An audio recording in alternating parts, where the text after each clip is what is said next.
All right, here we are. We're live. Mark, hello. Hello. Welcome to Doctober Fest. Yes, we're calling this live stream.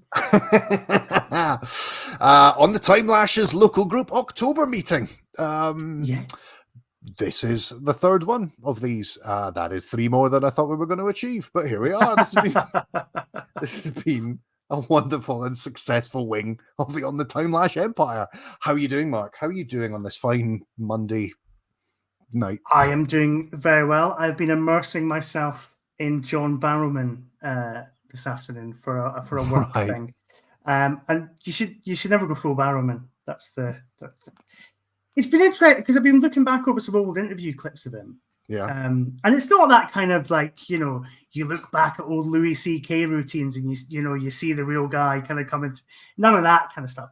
Yeah. But it is interesting, the kind of persona that he kind of puts forward in those early days. Like, he is very kind of charismatic, very kind of, flamboyant, but also he's not quite there yet. So I was watching an old interview from Jonathan Ross to promote Torchwood. Yeah. Series 1. Jonathan Ross is like full on, like, oh, are you out looking for cock? It's a very odd interview. And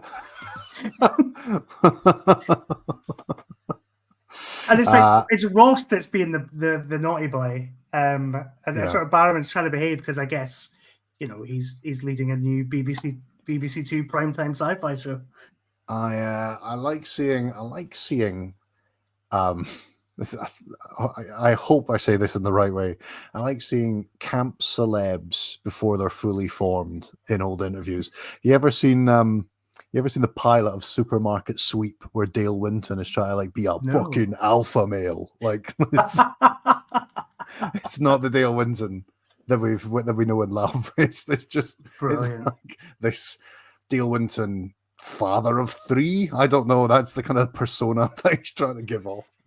It's so funny because it's such a. I mean, Jonathan Ross was always like that. There's like a really, really weird moment at the start where Barrowman kind of sort of just says, no, you're born gay. Nobody chooses to be part of a minority that are punished and looked down upon. Like nobody would choose that. That's crazy. Like you're born that way, and that's kind of our identity. And Jonathan Ross is like, yeah, I agree. I totally agree. You're absolutely right.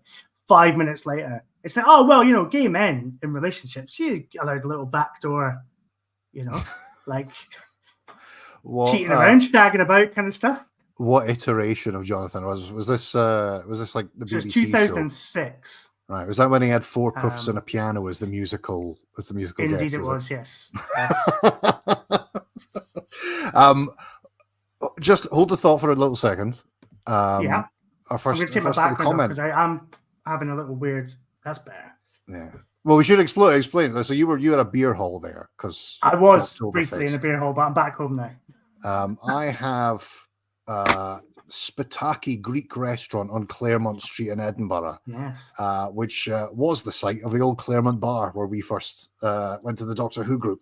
Couldn't find a picture of it as the Claremont bar. The best I could do was the Greek restaurant, which it now isn't either. Is it not? Oh, right. I don't think so now.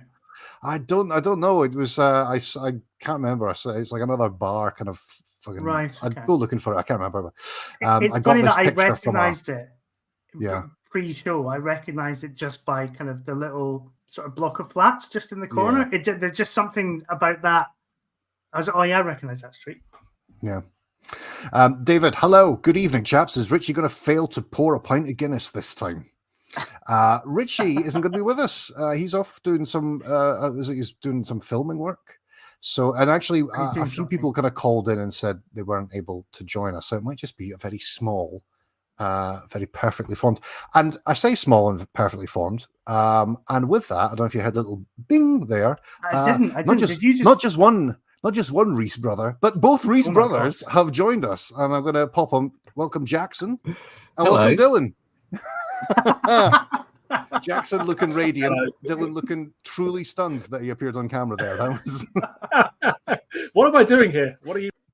Is that the pub from Mrs. Brown's Boys? Jackson? Yeah, so I've given up on Doctor Who, but I've realised that Mrs. Brown is the hero that we need at the moment because She improves everything by just appearing in it. So, I'm standing Mrs. Brown from now on.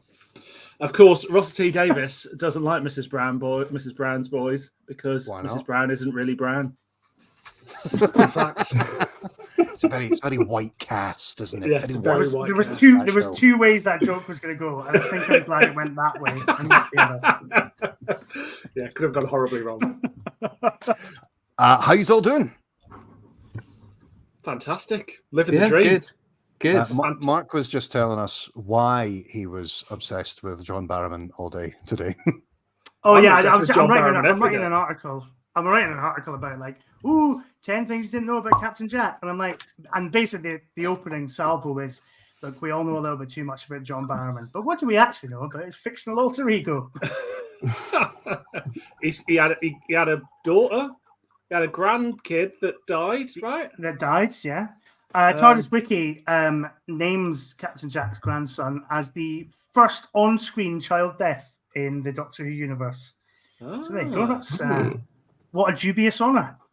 Is Adric not a kid? Does he count? Nah, he's a teenager by that point. He's 26. Is he? But he's like a 26-year-old in pajamas.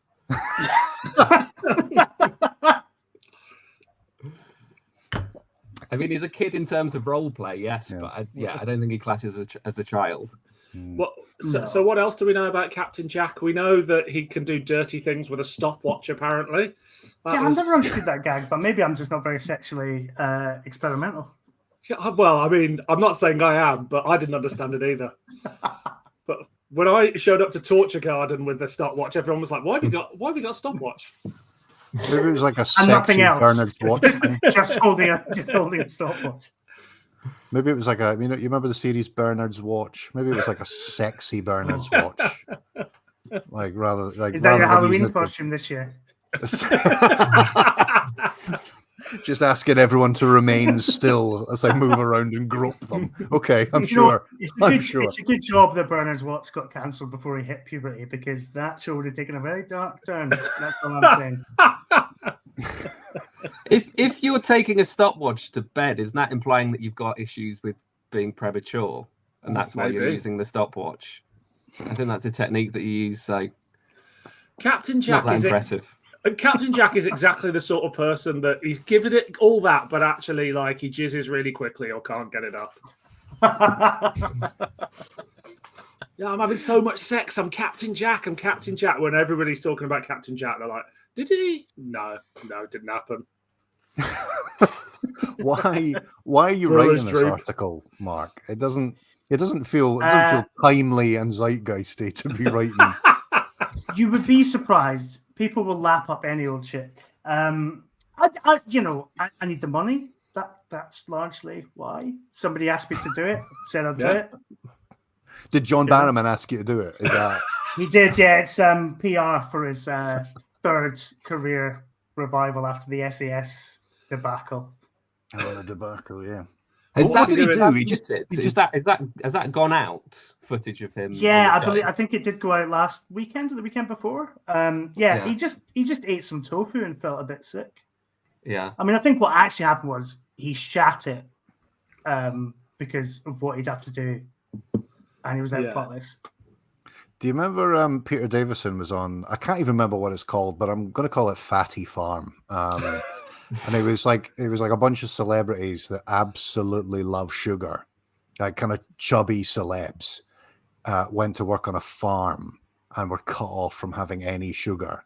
And after like 2 or 3 days, he like fainted and had to go to hospital because he wasn't allowed a biscuit or something. I don't like none of that is probably true, but there is a show. I'm going to Google it. Now. Talk amongst yourself because you're looking at me like not even the esteemed like encyclopedia knowledge of the Reese brothers seems to be backing me up on this. The thing here is that I have watched a lot of shit because of Doctor Who, so it's like I would have watched that, right? But it does not ring any bells whatsoever. It does ring a bell to me. Do you remember when Peter Davison stopped someone who broke into his car and sat on them until the police arrived? I do remember that. On Was that TV in Doctor Who magazine? It was in real life. It wasn't on TV. It was Okay. someone broke into his car and stole his video camera, which had got the birth of his latest child on, and so he chased after them and sat on them till the police came. Was that recorded in Doctor Who magazine? Probably. The side column. I feel like that's where I read it. Do you know what wasn't recorded in Doctor Who magazine? John Levine on the Isle of Wight beating up a serial rapist, because it didn't happen. Allegedly. I mean, I'd say allegedly. He will openly speak about that at convention panels if the host isn't capable of reining him in. Yeah, fair. Okay, so it is called. It's not called Fatty Farm. My apologies to any fatties or farmers who are watching. Use of language. It's called Sugar Free Farm. That was it. Sugar Free Farm, and I'm going to this link from the Daily Express. It was Peter Davison, Gemma Collins, Anne Widdecombe. Of course. Classic. Come on, don't say that this fucking thing's behind a paywall, for fuck's sake. Just want to find out why Peter Davison exited. Like 10 years old or something? 2016, 2017. Oh. Okay. Wow. And there's still a paywall on it. So it's funny, isn't it, that when you try and research anything other than Doctor Who, you really realise how lucky Doctor Who fans are. Because it's a fucking nightmare to try and get any sort of archive. So it was nothing to do with his sugar intake. It was, he says, I got very dizzy. It's a condition called labyrinthitis. Something happens in your inner ear and you just can't stand up. It's like being incredibly drunk. The room spins. It's very unpleasant.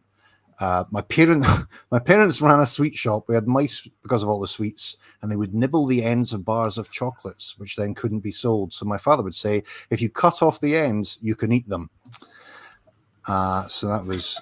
Wow, there you go. Yeah. Did he wear his costume on this show? There is a picture. Did his celery turn purple when he got near the top bar? So the celebrities are, I'm going to see if I can get the picture and then put it up on screen. So it's Gemma Collins, Anne Widdecombe, Joe Pasquale, Alison Hammond, Peter Davison, Arj from The Only Way is Essex, and Father Stavros from Stavros Flatley. So, I mean, that would quite easily be the cast listing for a Big Finish box set now. And I would love to see the photoshopped cover of that box. Come on, Jack, you do graphic design. Knock something up while you're here. But if that's the cast, who are the enemies? Go. 5 enemies. The little kid, Croton, Croton, the little kid from Stavros Flatley turned evil somehow. Yeah. Isn't Sugar the villain? Isn't just is it? the Candyman. The Candyman, yeah. Pick and we can't mix. show the Candyman, so it has to be that weird one that they did for Ravenous, where it was just a lad in a sort of like a chef's whites, and he had like a sugary face. Yeah, a sweet lickable face. Yeah. So I would still like a doctor that has health issues throughout his lifespan, so that he puts on, or hers, who gradually puts on weight, so that by the regeneration story, they really struggle to get in and out of the TARDIS.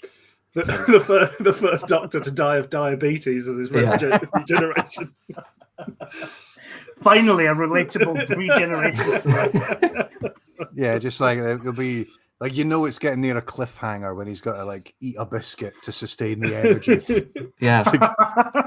I want a doctor who sweats when he runs. It's not realistic otherwise. Yeah. Hartnell looks a bit clammy sometimes, doesn't he? And Tom Baker. But those are usually just hangover sweats. But actually, I think with Hartnell as well, probably. Yeah. Because he liked to put it away, didn't he? Yeah, he loved a whiskey. Well, there we are. That's how we're starting the show. Sorry, whilst I was reading Sugar Free Farm, there was actually lots of comments, which we should probably have a little... that has Channel 5 written all over it. It is. What a guess. And you got it right. Absolutely, it was a Channel 5 production. Here we are. Pete Dillon Trenchard. Is being a spanner a health issue? Because we did have the 13th Doctor. Well, there we are. I hate that guy. Pete Dillon Trenchard. What a twat. Well, So it's October Fest. Well, this is our October Fest stream party, fucking Zoom call, whatever you want to call it. So I thought, like, let's have a little through the course of this stream. I'm going to do a little quiz, all right? Because I found, because I was like, did Doctor Who ever? Because you get the Time Lash convention in Germany, and that's supposed to be like, oh, one of Europe's biggest Doctor Who conventions. So I said, well, they must be quite big, right? And apparently, Doctor Who didn't really start properly showing in Germany until like 87. They sold it McCoy era. And I think it was shown in like West Germany. Whereas before, it was just shown in like British Forces television for all the sort of British Army guys and all the bases and all of that. Because they bloody love Doctor Who, the Army guys. They do. Especially the Pertwee era, obviously. But what I thought I'd do is give you some episode title, well, some story titles in German, and see if you can figure out what story it is. Now, after the McCoy era, they did go back and sort of screen some Davisons, some Colin Bakers, and stuff like that as well. So I will tell you what Doctor it is before I give you because otherwise, I mean, unless you all speak fluent German, in which case this will be done in no time. So first of all, this is a Colin Baker serial, and the title is Zweimal Einstein. Ooh. A Colin Baker one. A Colin Baker one. Mind Warp. It's not, no. Anybody else? Is it the Mark of the Rani? Because they're like stealing brain crap from people. Is it the Twin Dilemma? We're just going to name ding, all ding, Colin ding, Bakers. ding. It's the Twin Dilemma. So congratulations there. You get 1 point. I don't know what the prize is. One German point. Spend in Germany. Okay. What about? Let's go with this. This is a Sylvester McCoy. Die Todesbucht der Wikinger. Der Todesbucht der Wikinger. Is it the Curse of Fenric? It is the Curse of Fenric. Because it translates as the Death Cove of the Vikings. It's a hell of a title. Yeah. Doctor Who and the Death Cove of the Vikings. That's better than the Curse of Fenric. Let's just take a moment after we're talking about the Seventh Doctor there to completely disabuse the notion that selling Who in the McCoy era is like selling tickets to the Titanic after it hit the iceberg. He's not wrong. All right, we'll do one more. We'll do one more, and then we'll move on, and we'll maybe do some more later. Let's go with. There's a Davis. That's right, Mark. Regimented fun. This is fun. German. Nothing says fun like the German language. All right. I think we can all agree. Right. Where am I? Where's my Davisons? Don't have any Davisons. Oh, all right. We'll do another Colin Baker. Let's do another Colin Baker. Die Rache des Meisters. Mark of the Rani. It is Mark of the Rani, weirdly, because that translates as the Revenge of the Master. Oh. Who is really just a passenger in that story. So there we go. Points to Peter and Trenchard, who said Mark of the Rani. He gets another German point. I realize now I should have changed my name to Deutschmark rather than just. Very good. It's never too late. One other thing I did want to bring up about Germany and Doctor Who is I had a little look through TARDIS Wiki, which is hilarious because it has that thing of, actual historical things that have happened. But kind of it, like if you went on TARDIS Wiki to kind of go through the whole of human history, you would get a very interesting, look at it. Because, for example, where is this? Where is it? Hitler led Germany to war between 1939 and 1945, seeking to conquer Europe, starting with the invasion of Poland, and cleanse it of subhumans, communists and Jews. But he failed after he lost the power of the time worm. Don't remember that. Don't remember that bit in the history books. History is being rewritten as we speak. You can't trust anything these days, especially on the internet. It's just... Before you know it, they're teaching that in schools. Everyone's talking about the time worm. Yeah, in German it was probably called tapeworm revelation. There's just something about, like I was saying this to Mark before we went on. Like, I'm all for Doctor Who touching the real world if it's done tastefully. Sometimes it is, sometimes it isn't. But I just don't know if like something like TARDIS Memory Bank, the wiki, should have certain pages. Because it's just... There's one on Jews, isn't there? There is... Well, I'm looking at the one for concentration camps at the moment. There is one for concentration camps. And sorry, I'm a bit of a Luddite, so I'm not able to... I'm going to see if I can try and share the page. However, you know when you go on TARDIS Wiki, like on the kind of right-hand side, there's like a little info box. Like if it's an episode, it'll tell you who directed it and when it was broadcast. Or if it's like a thing or a concept, it'll have a little kind of info. Anyway, concentration camp. Main aliases: labor camps, death camps, re-education camps. Used by totalitarian regimes. First mentioned in Time Worm Exodus. Like just a little fun kind of... First mentioned in... Fucking... Is that... No one had heard of them before that. It's... hold on. Can I share it? Cinema layout. Let me... Talk amongst yourselves. Let me see if I can... Anyway, I mean, forget it. I'm not even going to... I should have fucking worked this out. But yeah, and then it gives every instance where concentration camps has been used in Doctor Who. It's all audios and New Adventures. I think that's what the New Adventures have done. Well, it's not turn left on there. They kind of doesn't refer to them, but they don't. Yeah. They don't. Cheeky Mr. Colasanto gets sent to the labour camp, doesn't he? But he escapes, and in Doctor Who Adventures, you've got to find him and grass him up to the authorities. I can't remember what you won. Was it like a full-size Dalek or something like that? But he survives, and he comes back as the Pope. Yeah, he's true. That's true. Yeah. The worst thing about concentration camps is the worst thing about concentration. Right, concentration camps on TARDISfandom.com is about concentration camps. Is there's also there is, and this is not funny. It's funny in the concept. Why have somebody has sat and went, this needs to be an entry. There's an entry on TARDIS Wiki for Zyklon B, the chemical that was used within concentration camps. Zyklon B was a poison. Nazis used it in concentration camp. There was a Royal Navy vessel in 1940 that was destroyed by a U-boat transporting it, but they were then also in turn destroyed by the Nemanites from the audio, The Nemanite Invasion.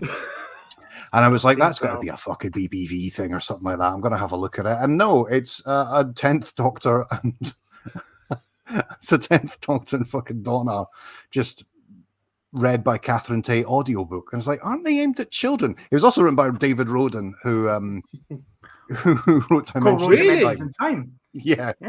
Holy shit. Right. We're doing that on Too Hot for TV. It's wow. Are there any dead prostitutes in it? Shall I read the kind of synopsis here? Okay. Yeah, sure. We've got 2 hours. When the sky rips open somewhere over Dover, 2 objects hurtle out of the vortex and crash land in the sea. One is the TARDIS, out of control and free-falling, but the other, a mysterious crystalline sphere, is far more sinister. The Doctor and Donna are rescued and taken to a security command center in Dover Cliffs. It's May 1940, and Vice Admiral Ramsay is about to finalize one of the most daring plans of the Second World War, Operation Dynamo. But something else has got inside the war tunnels, a parasitic Nemanite from the crashed sphere. Its aim is to possess all humans and spawn millions of young. The Doctor and Donna must fight for their lives in order to save both Operation Dynamo and the world at large. The Nemanite Invasion features the Doctor and Donna as played... that's all nonsense. You made that sound a lot more exciting than it probably was. It sounds like the most bog standard bit of tie-in Doctor Who. Well, so I've been to Dover Castle. I've been to like the Operation Dynamo tourist attraction-y thing they do. And yeah, you're walking through those tunnels and you're looking out over the cliff edge and stuff like that. And you're not just going, oh, they filmed the Mind of Evil just a little bit right around the other side of the castle. You're also going, oh, this would be kind of a cool place to set a Doctor Who story, I suppose. Oh, well, But obviously David Roden's done that same tour and gone, hello, BBC Books, I've got a pitch for you. And that's why he is more successful than me. And imagine what that book would have been like if you'd been to Diggerland that day. Of course, the other end of the spectrum, as Daniel points out, I seem to remember TARDIS Wiki did all the colours with their own page. Blue is a colour between indigo and green on the visible spectrum, followed by a whole page of examples. Wow. Got to go and check right now. Fucking hell. Is TARDIS Wiki all one guy, or is it a collective of... No, it's a collective. Yeah, okay. I believe we can all contribute to it in some ways, but... So we are all TARDIS Wiki. Yes, like exactly. the Morbius Doctors. We're all just... He is indeed correct. I'm on the page blue, and it gives every instance of where something is blue in Doctor Who. But there's a big thing right at the top saying, this article needs a big cleanup. It's just an invite to can you help? Is there a page for autism? Ooh, let's find out. Give us touchy subjects, and we'll see if TARDIS Wiki has them. I'm pretty sure. Yeah, there is. Yeah. If we're talking about touchy subjects, I'm pretty sure sexual misconduct is on there. Oh. Sarah Jane Smith's granddaughter Lily was autistic. Okay, I'm glad that was where you... Yeah,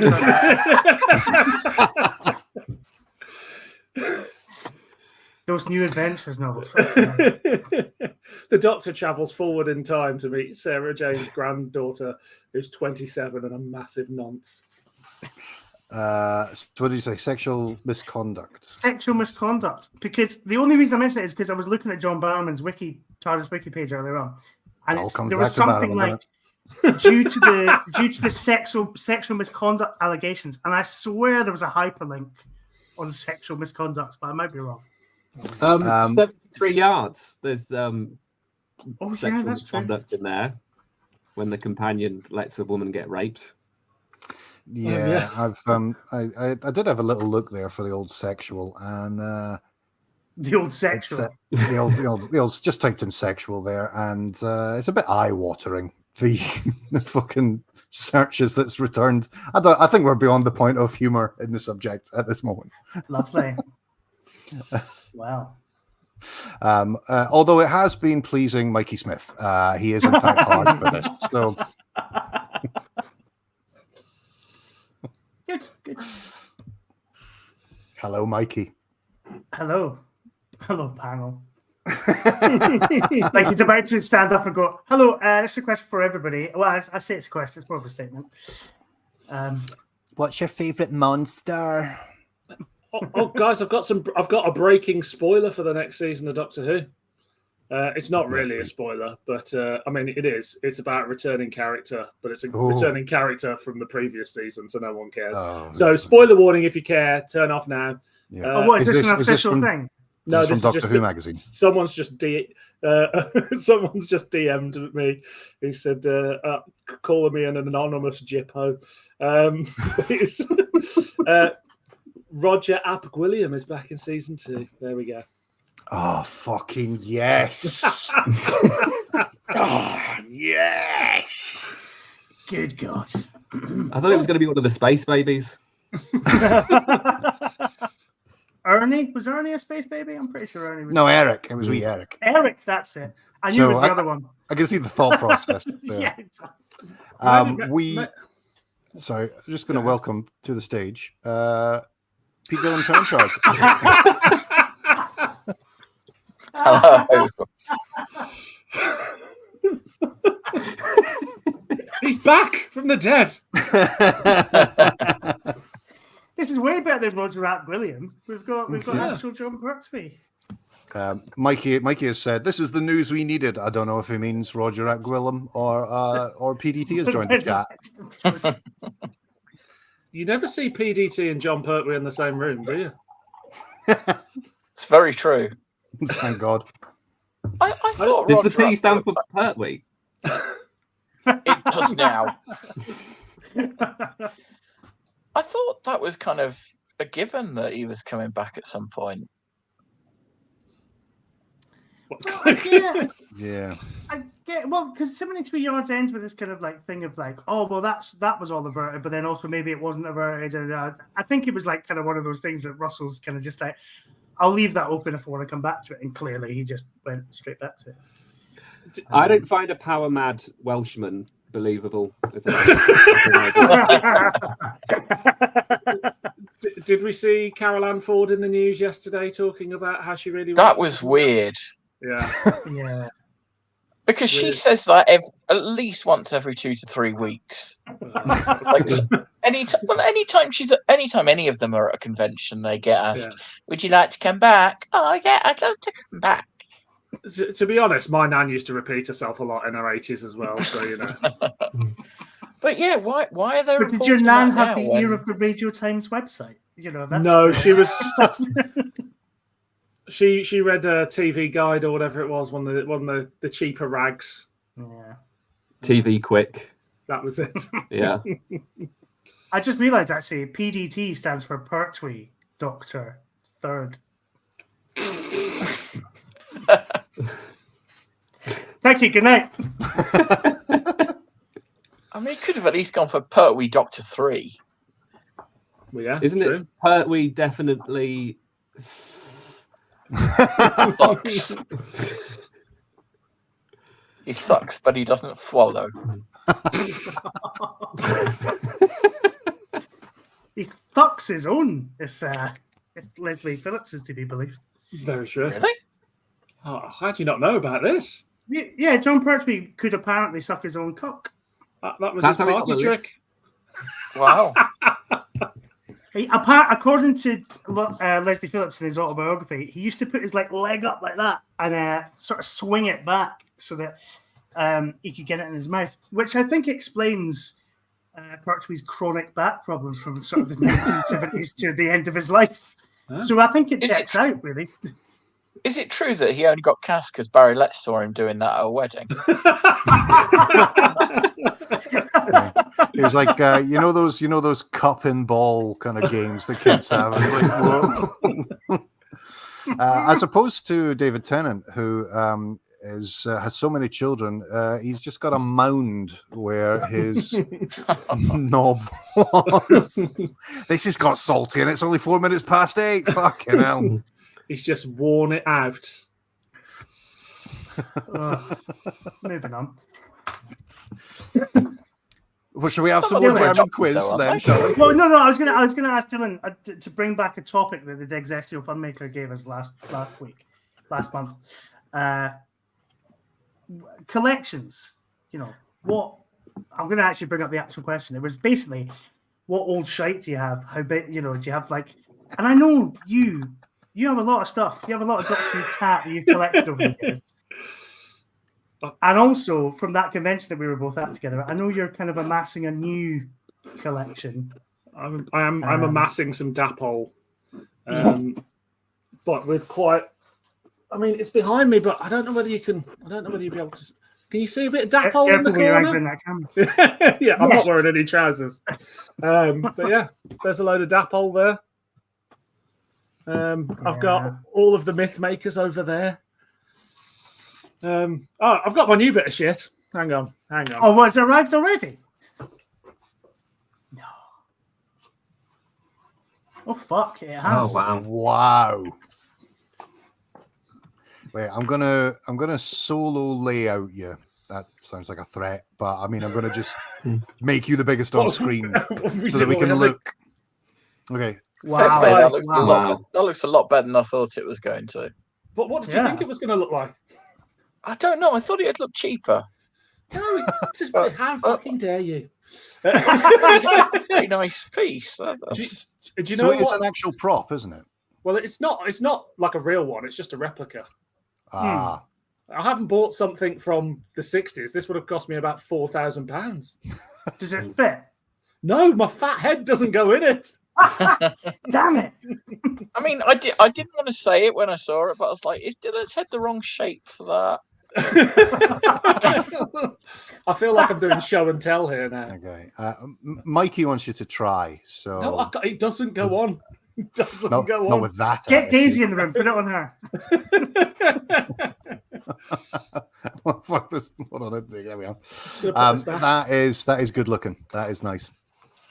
Just put some sort of grease along the sides, and then you should slide your head right in. It'll end up in A&E. Yeah, but what a story for the nurses. I didn't hear that last bit, but I can only assume it was an insult. No, I said what a story that would be for the nurses. What nurses? If you ended up in A&E with a Cyberman head. Oh, I see. Right. Okay. Cool. The story would probably be, oh my God, I can't believe it's not up his arse. That's amazing. It's just a thing on a guy's head. That's what a wholesome injury to sustain. Yeah, but they'd find a bunch of Mel Dapple dolls in my arse as well. The wigs come off as well. We go rooting around in there for a little plastic ginger wig. Did everybody's Mel's haircut come off their Dapple figure? Because I've got strong memories of bald Mel as a kid. Like a little, one of those like Lego hair pieces. Well, yeah, it just detached quite easily. I've just got strong early memories of Bold Bonnie. Was it your first it's memory? A Scottish folk song, I think. It was showing his Bold Bonnie that got John Barrowman in trouble in the first place. Not Doctor Who, but related to Bold Bonnie. Have you seen the craze with the Wednesday dolls?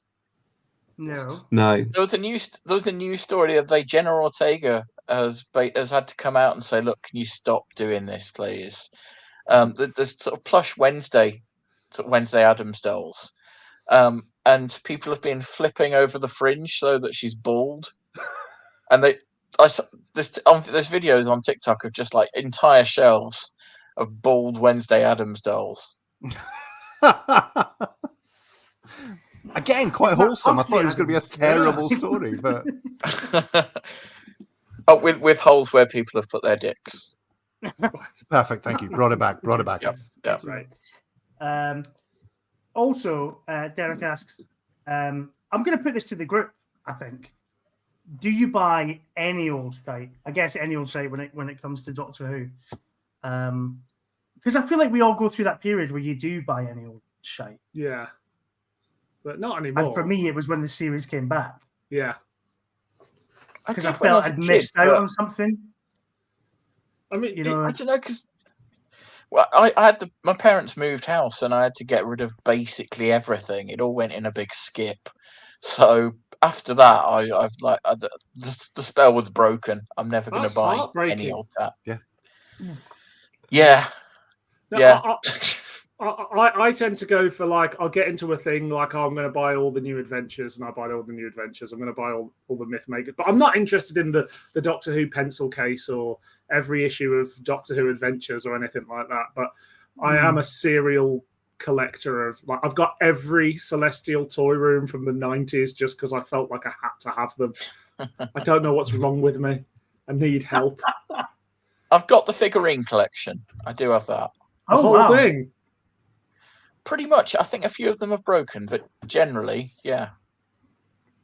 That's pretty impressive. That's pretty damn cool.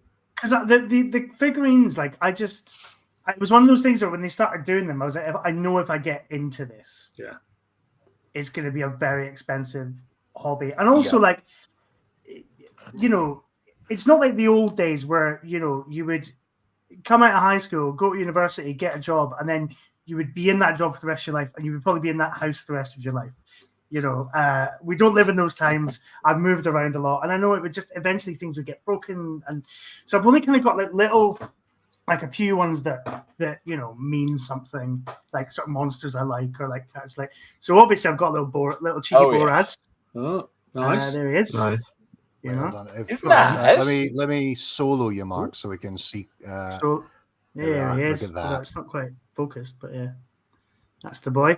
And there's some Daleks up on the top left of that shelf there as well. You can barely make out. Yeah. See, the thing is, the first one they released was the Matt Smith one, which looked really awful. And that was enough to put me off buying them. And sort of, but it was about 5 or 6 years into the collection that I saw a lot on eBay for like 5 monster figures, and they were really cheap. I thought, I'll get those. That'll be nice to have on the desk. And then, like 6 months later, I got most of the collection. I think the thing with the collection was like, you're right, because the monsters are really good. Yeah. But it's a lot harder to kind of do those like little tiny sort of scale models of like people's faces, I think, and that actually have them kind of look sort of vaguely realistic. I believe that the sculpts are actually really good. The problem is you can't do the sort of certainly on that economy, you can't do the paint jobs anywhere near well enough. Because like someone sort of, you know, they've showed the sort of the computer generated sculpts and things that they work from, and they're really detailed, but it just there's no way of making the faces look. I mean, some of the faces on the figurine collection, they just look.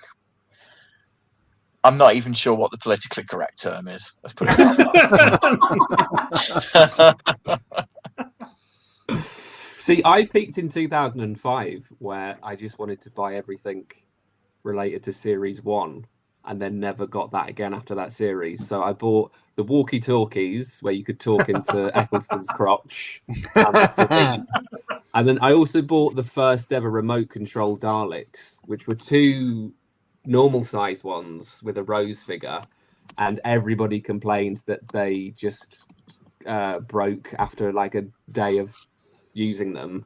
The remote control and the signal between them just always failed, so they were like a dud. Are those the battle Daleks? Yeah. Yes. Yeah. I had those as well. In them never worked, as in like it would work for a second and then it just died. Well, didn't even Russell T Davies say when he bought the show back, he was like, I want them to send me a bit of every merchandise because I'm going to have it all. And it was like about halfway through season 2, he just had to stop because his house was full of absolute crap. Yeah, I remember that Christmas. Was it? Yeah. Oh, maybe it's Christmas 2000. It was whatever Christmas there was the remote control K9. I don't know if that was Christmas 2000. That would have been Christmas 2006, I guess. But I remember my dad getting me a remote control K9 and a Cyberman helmet for Christmas. And I was a very happy 21-year-old. This is the worst thing about Doctor Who coming back for people of our age. We were all collecting this crap that was made for 5-year-olds. It's like we'd missed out on it. So I have a question for you, for the room. What is one bit of Doctor Who merchandise you wish you could own? And it's got to be merch. And we're excluding things like a full-size Dalek and stuff like that. It's too obvious. But it's actually like commercially available. Yeah, a toy from throughout the decades. Ooh. So it can't be a prop. It's got to be a toy. Well, Gareth Bowley suggests maybe, could we still get our hands on some Doctor Who frubes? That's my next collection. Those and the Cybermen spaghetti shapes. Yes, yeah. Right, juicy. I think if I had to pick one, I think it would be the Dapol console room. Nice. Yeah, I think I can't bring myself to spend the kind of money it needs, but yeah. Yeah. If I was going for me, I think because it's motorized. It makes a horrendous noise. Great. Yeah, like worse than the TARDIS. Like it's just the most clunky bit of merch you can possibly get.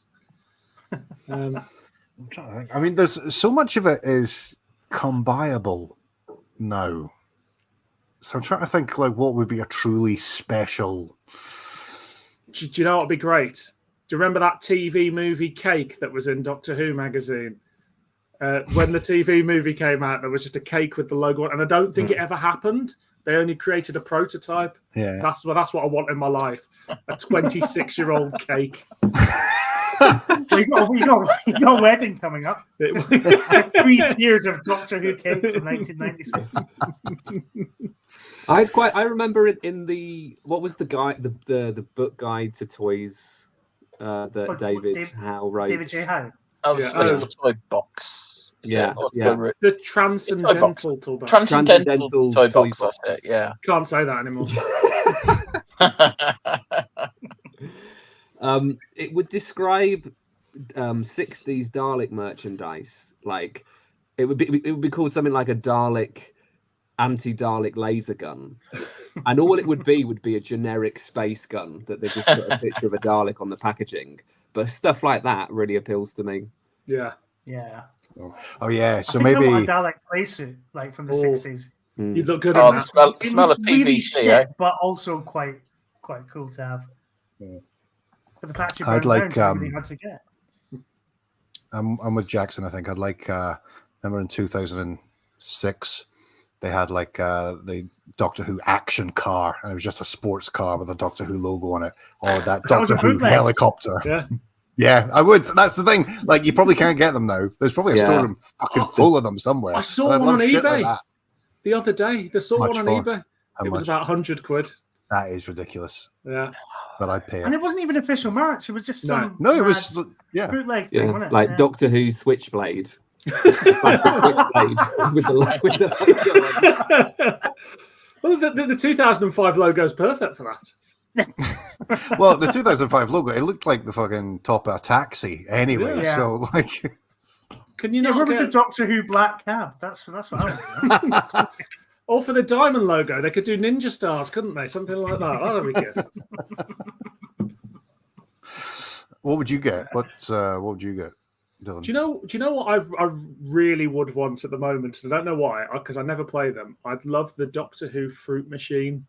I suppose that's not really commercially available, but I was looking it up. But otherwise, it's definitely a 60s thing. Or maybe a complete set of the Dennis Fisher 70s toys. You know, like Tom, the dollies. I think that would be high up what there. did they do? They did Tom, Louise. They had a little K9. Was there a K1 robot and a Cyberman? Yeah, and then the TARDIS that you spin them around and they disappear. Is that the one where Tom's Gareth Hunt? Yeah. Yes. And that's not a euphemism. I'd quite like a TARDIS tuner as well. Oh yeah, they go for about £1,000 there. Oh yeah. Can you if you could rewire it to be a digital radio, I think you could wear that around some hipster market and while you're playing your Game Gear. Yeah, impress people. But what did it pick up analog radio stations, or was it just? I think so. Yeah, beeps and noises and things like that. Yeah. Our dad's got something similar that was Dan Dare related that he wanted as a kid, and he bought it off eBay about a year ago. It's basically the same thing. It's like you can speak to outer space, but you can't. All it couldn't do was, much to his annoyance, he thought he was going to speak to Venus, and instead he can't even get Radio 4 on it. It's always the way. When I worked in Volga, our friend Martin's, what started off as a children's educational science shop, but when Doctor Who came back and he was a Doctor Who fan, all the science just got fucking flung in the bin and just became a Doctor Who toy shop in Edinburgh. Some of the stuff for that first and second series was just wild, and my favorite one was the TARDIS alarm clock, or rather, it was a Dalek alarm clock. Sorry. And like it worked as there was a little digital display, and it would go off a certain time. Except it was the most, it drilled in your head. Like the alarm was exterminate, and I just was like, kids are waking up to like a chant of death. This cannot be a healthy, thought through product. Like just to wake up to the words exterminate in an increasingly grating way. When I started going out with my first girlfriend in like 2006, 2005, I had Daleks as my wake-up call, and she was not happy. She's like, that's not a It's a harsh wake-up call. Yeah, it's really quite harsh. Hello? What time are you getting up at? That could have played a factor.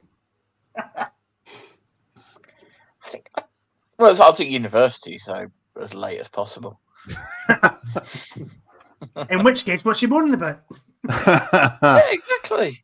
Oh, and the chat about alarm clocks says, so scarred Dylan that he's just disappeared there. That's a shame, because I found a website where they're selling a boxed one for 600 quid. So only 600 quid. Wow. Yeah, sci-fi-toys.co.uk. Ooh, right. Well, we're all heading there. I can see the viewing figures drop now as we've given people the link. Everyone's going to just go buy shit.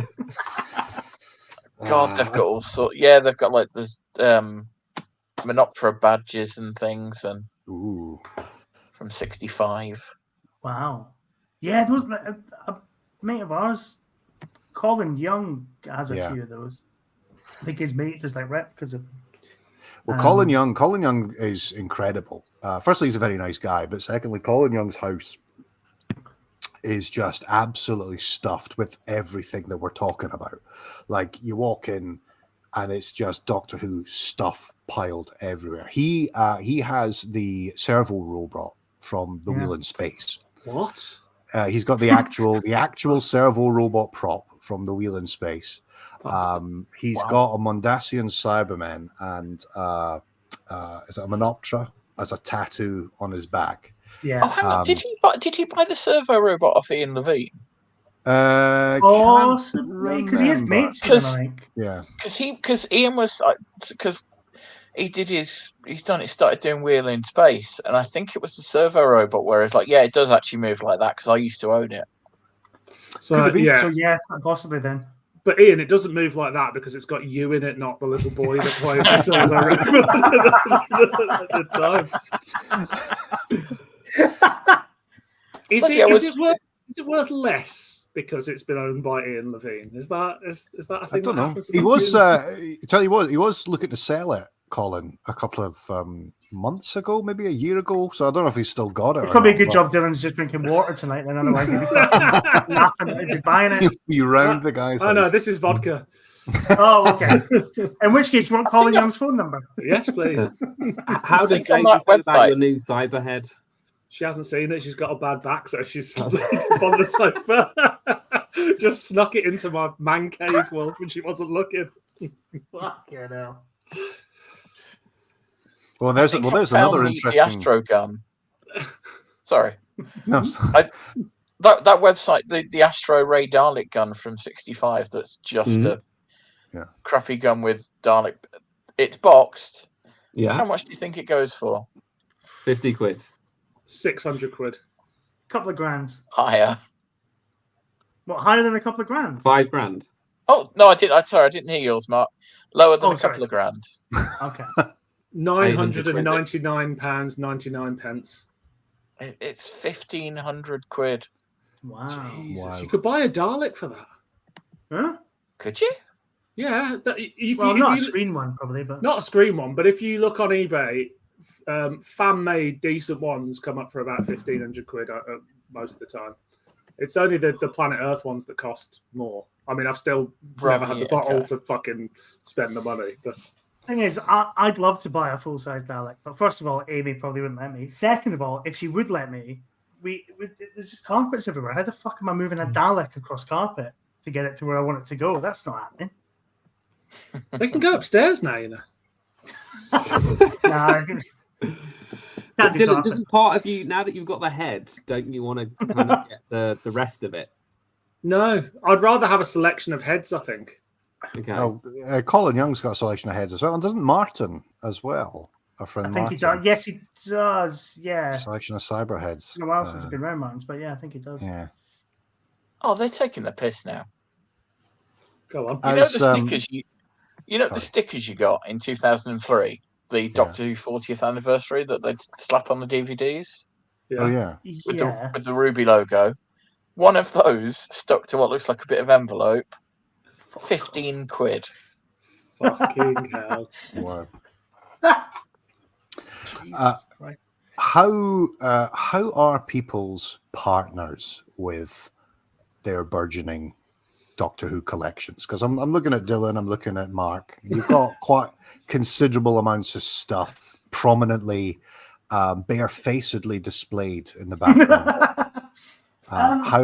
How are your partners with that kind of stuff? Broadly okay. Although I did notice we sort of did a lot of tidying up yesterday, and because we had a guy come around today to do some work in the house, and I noticed that this, which sits by my desk, which we'll maybe talk about in a minute, but the sort of big 11 Doctors figure set, it's normally just by my desk. But this morning, my it was book open research and there was semen on it.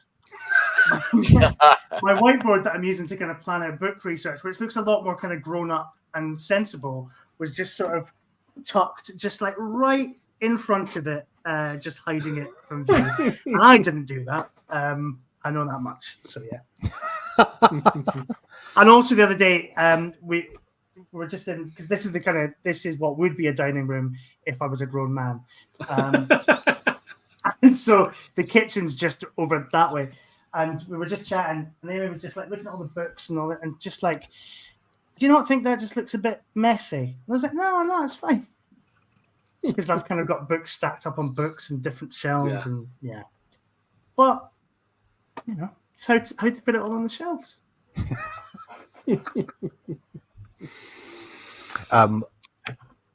She's gonna do you ever find like sometimes maybe something has been like fixed whilst you're away? Fixed? Like a book straightened up, or you know? No, I don't think so.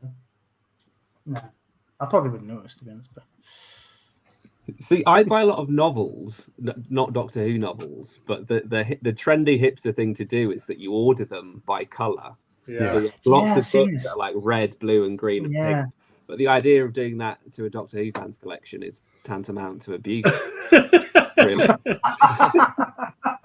But you're okay if they've only got the blue spined 90s reprints of Target books, but otherwise it's a big problem. I'm just looking at this shelf here. There's a lot of grey in sort of collection through sort of Blu-rays and DVDs. The collection box set spines are all grey. The DVD collection, the top bar, that's all grey. You're not really getting a lot of color coordination with that. Yeah. But I reckon for Dylan, if you want to collect heads, you should maybe create... I've got all my exes in a freezer. You should create like a roundel type thing where you put the heads behind it so that they're each around and then you can have a whole menagerie. I mean, if I was a millionaire, that would definitely be a thing, but unfortunately I'm not. Daisy is broadly speaking fine with my collecting because I've got a lot of stuff, but it's only in the room that is my office / man cave. There's very little of it creeps out into the house, and we design like the setup of the house together, but this is the nerd space. There are bits of nerd out in the main house, like there's a front of house still from like a Spanish release of one of the Quatermass films in a frame, but you can get that past. She can't read it. She doesn't know what Quatermass is in Spanish. and in the hallway, there's a couple of various pictures and things that we bought, and then next to one of them is just a little photo of Bonnie Langford and Sylvester McCoy on the set of Paradise Towers. I haven't been to Dylan's new flat, so I've actually forgotten that he's moved house because it's just the same shit in the background as usual. Well, Shakedown was in the living room at the old place because we couldn't. Wow! Because how'd you get away with that? Because it's the most expensive thing I own. And it was also the walls were like thin plaster everywhere, and there was only one wall that was like hot, like they all had a covering on them, so it was the only one you could sort of nail it in. But now, this is very dull, isn't it? But yeah, anyway, it was in the living room. Now it's behind me. When we moved into this house, so every time I will go back to Edinburgh, I live in Dublin now, and every time I go back to Edinburgh, I'm able to pack up like a bit more of my stuff and bring it back over. And I'm kind of like the same as like, I kind of like sneak it. Like it's just in a bag and then at my own leisure, which seems like I'm doing it privately, but like it amounts to the same thing. Like you'll put it in a cupboard or put it in a drawer or something like that. Because the rule one was no figurines. There was no figurines, and I was like, okay, but like she means like loads of figurines, not just one. But I did have one, and it was missing from my desk one day, and it was kind of like down the like, you know, it looked like it had been, you know, it like some, you know, like if a partner maybe found that you'd committed a murder and they were like, I'm just going to wrap up the knife and throw it away, and then the crime never happened and the marriage will never fall apart. But like a strong relationship you've got if she's covering up a murder. It was just a Mondasian Cyberman, but thrown away like a murder weapon. But she was looking for something a few days ago. Hadn't realized how much stuff I've managed to smuggle across the Irish border and put into our cupboards. And she opened the cupboard, it's just fucking Doctor Who and Star Trek everywhere. And she kind of recoiled, like, oh my God. Like, it was like she'd found like a text from another woman on my phone. Like, it was that. That's how she described it. She was just like, I was not aware of the seriousness of the problem. That And I would say to Jill that it's not the worst thing to have been smuggled across the Irish border.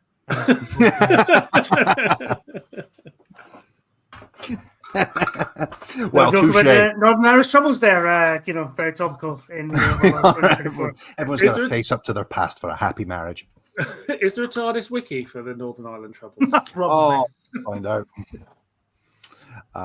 Okay. But while Ben is checking that, so again on the subject of collections and also autographs, I suppose. So I bought this. I think this came out for the 50th, maybe the year before the 50th, the 11 Doctors thing.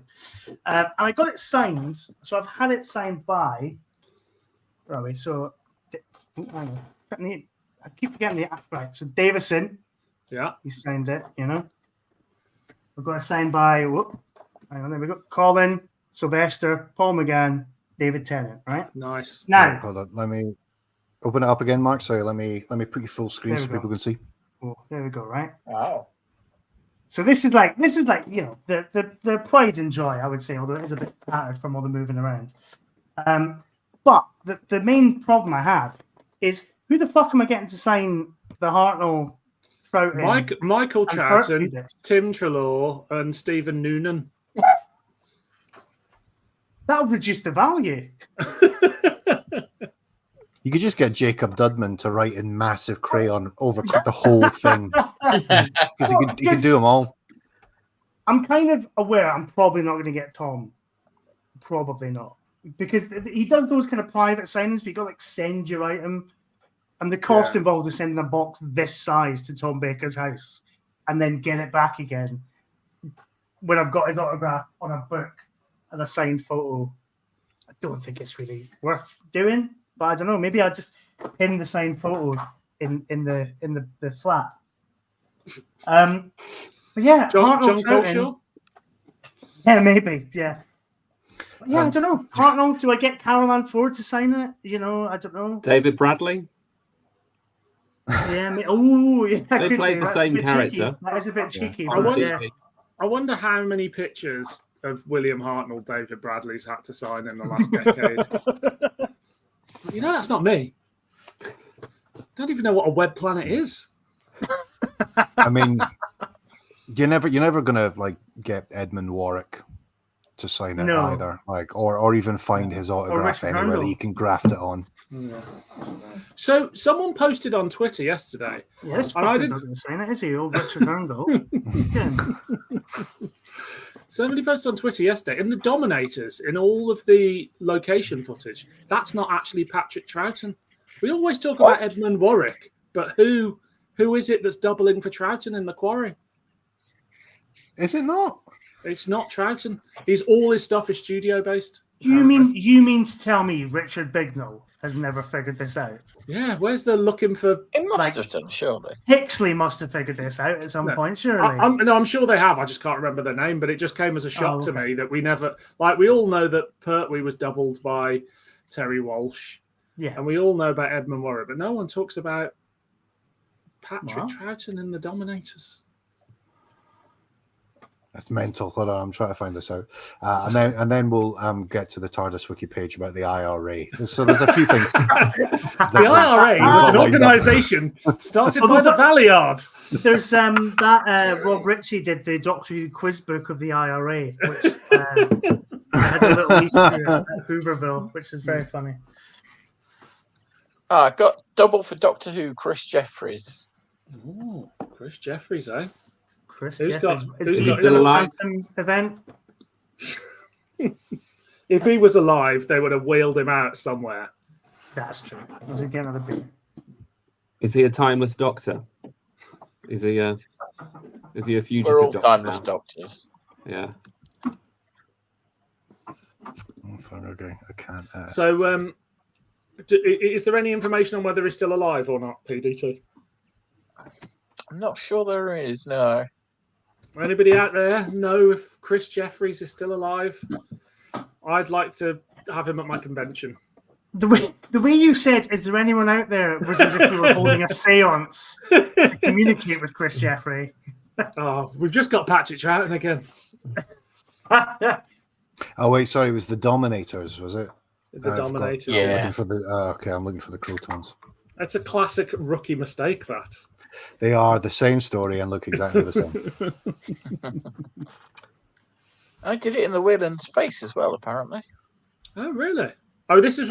I guess season 6 is where Troughton's getting tired of the schedule. Yeah. So He they've was busy obviously gone spending time with his 2 families. and trying to shag the guest star of the week before Fraser Hines. That's true. Okay, hold on. So yeah, it is confirmed that in the Dominators, he's not in any of the location footage. So I'm just gonna go. Trust the old TARDIS wiki. That'll never let me down. PGT's already solved it. It's Chris Jeffries. Oh, sorry, mate. I didn't. I was too busy. Reading about the IRA. Yeah. Unfortunately, that's the only thing on his IMDb page. So he clearly. Probably. I don't know if he was just a bloke who happened to be around at the time, or. Yeah, he probably lived a very happy life outside of television. Just because somebody's not on TV anymore doesn't mean, I suppose, necessarily that something terrible happened. Tell you what, here's a juicy fucking bit here. And it references one of us who's present. That during the production of Wartime, armed police were monitoring the M1 for suspected IRA gun runners. The production crew were confronted at Watford Gap service station and had to prove their guns were props. This information comes from Downtime, The Lost Years of Doctor Who, Chapter 2 by Dylan Reese. Well, there we go. I made that up. I didn't. And people thought that the exploding Daleks were IRA bombing during remembrance of the Daleks production. So there's no IRA characters in Doctor Who. It's just all scares related. Yeah, there is. So in the Ambassadors of Death, in the Target novelization, but not the actual broadcast, Regan, who's one of the guys that keeps Liz Shaw locked up, was apparently a member of the IRA who would rob banks. Who wrote that novelization? I think that was. It was. Seamus O'Shaughnessy. It was Terence. Terence, yeah. Terence. Oh. So I love how I had to walk all the way to my bookshelf and Ben's just on the internet. I could have just sat where I was. You just wanted to show off your little collection, Mark, that you've got of your. You've got to keep active, haven't you? At our time of life, boys, you've got to keep active. If that means just getting up off your chair for 2 seconds, just to check a Target novelization spine. Good cover, that one as well. The Ambassadors of Death. It is a good cover, yeah. Those tuck into it. Yeah, Mark. Not? Go on, get another 6 steps in.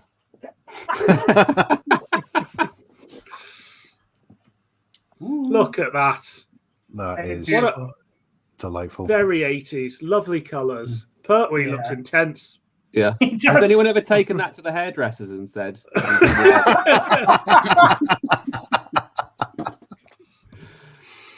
the Pertwee rinse. I love Ambassadors of Death. I can't wait for season 7 to come out in the Blu-ray collection. Me too.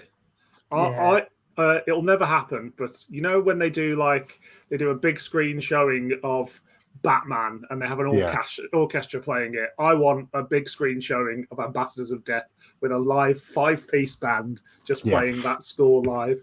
Never happened, but that is my one wish. Yeah, that and world peace. The title sequence up where they have the mini intro and then the theme tune again. I think they should have done that for every story. Yeah, yeah. It's the most exciting thing to happen in the Pertwee era. Those titles. I remember seeing them for the first time and being like, "What the fuck is this?" And it's like there's a gunshot sound effect as well when death. It's Doctor Who shooting you in the fucking face. It's great.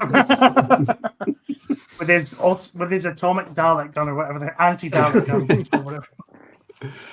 So I was fact-checking something earlier that I feel like nobody's really talking about from the last series, which is obviously Carol Ann Ford's been in the news, and so I was checking something to do with the whole Susan thing. I just love the phrase Carol Ann Ford's been in the news. Yeah. You won't believe what she's been getting up to. She on Big Brother. But in The Legend of Ruby Sunday, the Doctor says that Susan's his granddaughter, but he hasn't ever had kids. He will one day have kids. So he's met his granddaughter as William Hartnell, but he's saying that I haven't had kids. One day I'll have them in the future, and she's from that. Does he? Because I've gone back over this bit as well, and I was like, does he explicitly say that, or does he just say? I think he says kids I haven't had yet. But in this time, or in his own timeline? Because I had the theory that Russell T Davies is essentially set up in a Roberus loop, where, at the very end of Doctor Who, he settled down as kids. Those kids have Susan. That Susan runs away with the first Doctor, and then it just fucking goes round and round and round. Do you think that's what retired Tennant's doing? Well, making grandkids. Yeah. Do you think Shooty's going to bang Mrs. Flood, and that's going to make? Will you find out why they call her Mrs. Flood? And at the lowest point that we could go, at the lowest point that we could go, let's welcome Lee from the Polis Box. Did someone say lowest point? And here I am. Hello. Here he is. Have you been to Diggerland, or is that just a lie? Because that's the dream, Ben. I can only one day hope that I'm going to go to Diggerland. Before I shuffle off this mortal coil, I have to visit Britain's premier Digger theme park, or whatever the hell it was. The funny thing about Diggerland is that it just popped into my head there when Lee came up with the Diggerland thing. Like John Nathan Turner wanted to set a Doctor Who story at Disneyland in the 1980s, which is a big fucking ambition. But I think Diggerland is the theme park, is the fun fair of Doctor Who. Yeah. That's where we're aiming. It's not Disneyland, it's Diggerland. I mean, the way Phil Collinson's spending the budget these days, Diggerland's a very real possibility, isn't it? For the entire series. Well, okay. Can't even afford Flamingo Land. If we're talking about collections and what object or what piece of merchandise do we want? Talking about locations for Doctor Who, where have we always wanted to go to? Before we answer that, let's get Lee talking about what object he would most like to get his from like all of Doctor Who, not a prop, but like some sort of commercial merchandise. All right, merchandise, right? Okay, I was automatically thinking War Machine in my spare room, but give me a bit to think on that, because my mental Rolodex of Doctor Who merchandise isn't quite firing on all cylinders at the moment, so I'll need to give that some thought for a minute. I would love to go to the Gladstone Pottery Museum. I know it's actually really near where close to Mikey's house. Yeah. But because it is in Doctor Who, a story I quite like, but it was also one of my favorite most haunted episodes as well. It's weirdly haunted by a ghost called the Doctor as well. That was a nice bit of kind of fucking connective tissue there. Gladstone Potter. Who would have thought that if you're watching at home, that before 9 p.m. I'm saying I'd love to go to a pottery museum. Should we all go to a pottery museum together? That'd be fun. I think we should. I would love to do that. It's probably like in the middle of nowhere. Well, actually, I don't think it's all that far away from Ironbridge, where they did Mark of the Rani. We could do a kind of Sixth Doctor, tasteless crap kind of day out. I think it's near the castle as well from the Time Warrior. No fucking way. Peckforton Castle. Yeah, I'm sure. Because I was discussing going to the Time Warrior Castle, and someone said, "Oh, it's by the Fantasy Factory." What a great day out that's going to be. No, that's a whole weekend. Come on. Yeah, that's true. Pace yourself. Pace yourself. You don't want to. Yeah. That's a bank holiday weekend. You do one thing every day. You got to have the 3 days. And Mikey, we can all get haircuts at Mikey's barber, then go to the pottery museam. Go to all those pubs that he sends us pictures in. That is looks like they pay cash only and have to be a bit of a racist to drink there. I'm not saying Mikey's a racist. I'm saying he's very good at blending in.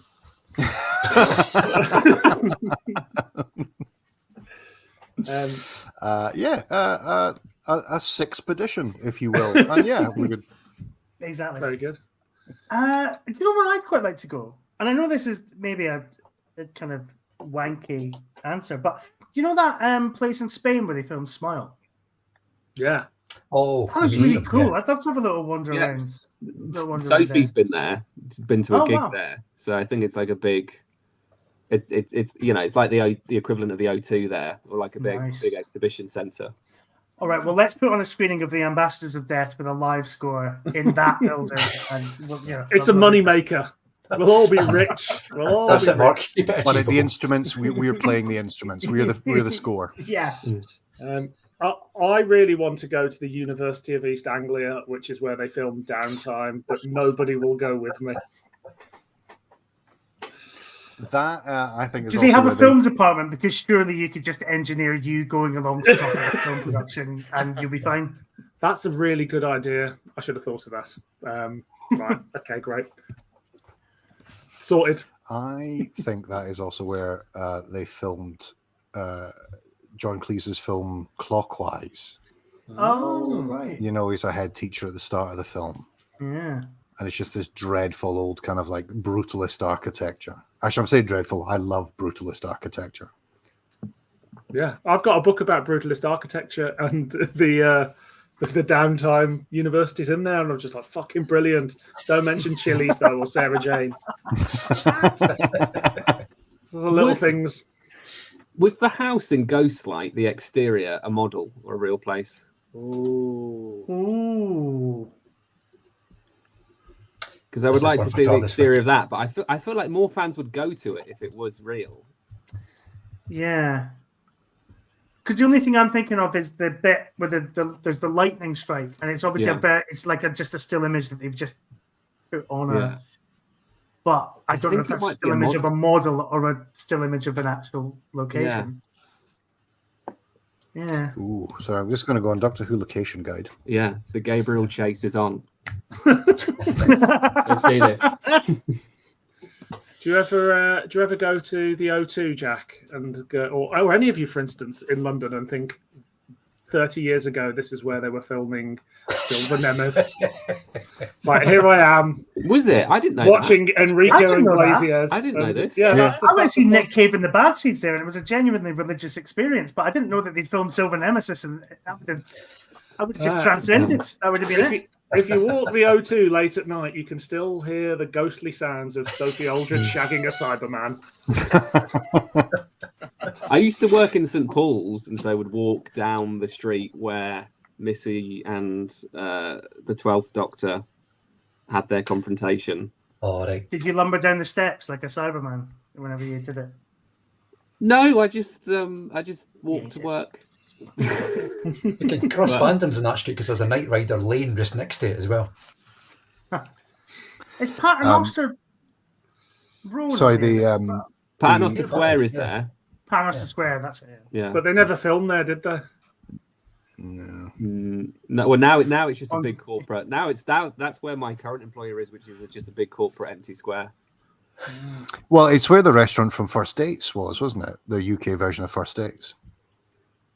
I didn't know that. Oh, Yeah. of course, aye, is yeah. Yeah. Thanks for, I think, agreeing with me, Lee. I don't know if you were humouring me there. It took me a minute and then I got there. Yeah. That's what it is. Yeah. The pattern was sorry. Also, Gabriel Chase is number 11 Greenhill, Stanton Court, Weymouth. It's a real exterior photo shoot. They went to Weymouth, all the way to Weymouth for that one shot. Was it Probably just just a had a photo? photo in the archive. Yeah, it was a photo. But Interesting. yeah, it's a real house. Yeah. Does the holiday camp from Delta and the Bannermen still exist? It doesn't, does it? No, I think they bulldozed it shortly after Delta and the Bannermen. Yeah, Just remove all trace. That's it. Gone. Well, no, let me find out, because I found out the other day that the holiday camp that was used in Heidi High and Confessions from a Holiday Camp is now like a 5-star holiday camp that you can still go to. They got glamping pods. Yeah, stuff like that. Pods. Like, yeah, there's like, I was looking at it and they had like a kind of little, right, it's like in I don't know, the north of England somewhere, and they had like a little local newspaper doing a kind of picture of I don't know, fucking John Junkin or Leslie Phillips kind of mincing by, and like Confessions from a Holiday Camp, and then like what it looks like now, and it looks really nice. So let me just check. The word camp still feels quite loaded from our talk of concentration. Hitler ruined the word camp for a lot of people, didn't he?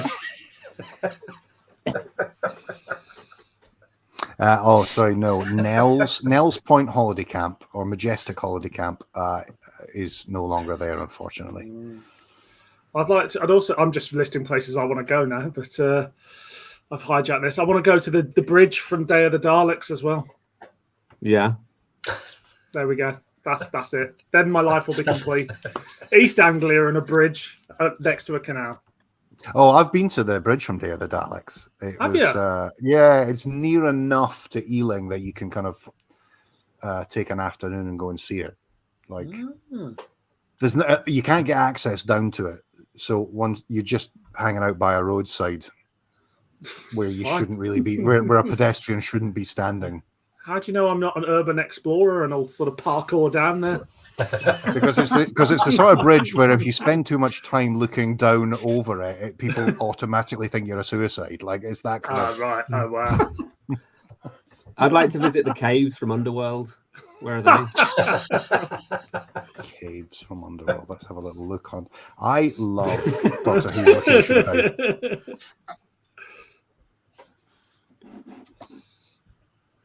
Sorry, I just got that. They don't exist. They don't exist. I just didn't. I was just sitting here waiting for the penny to drop. We literally talked to it Underworld 2 weeks ago, Ben. Yes, we did. And so convinced was I about the state-of-the-art technology. Caves, all done with computers. Wait, where's that massive garden from Planet of Giants? Can we go there?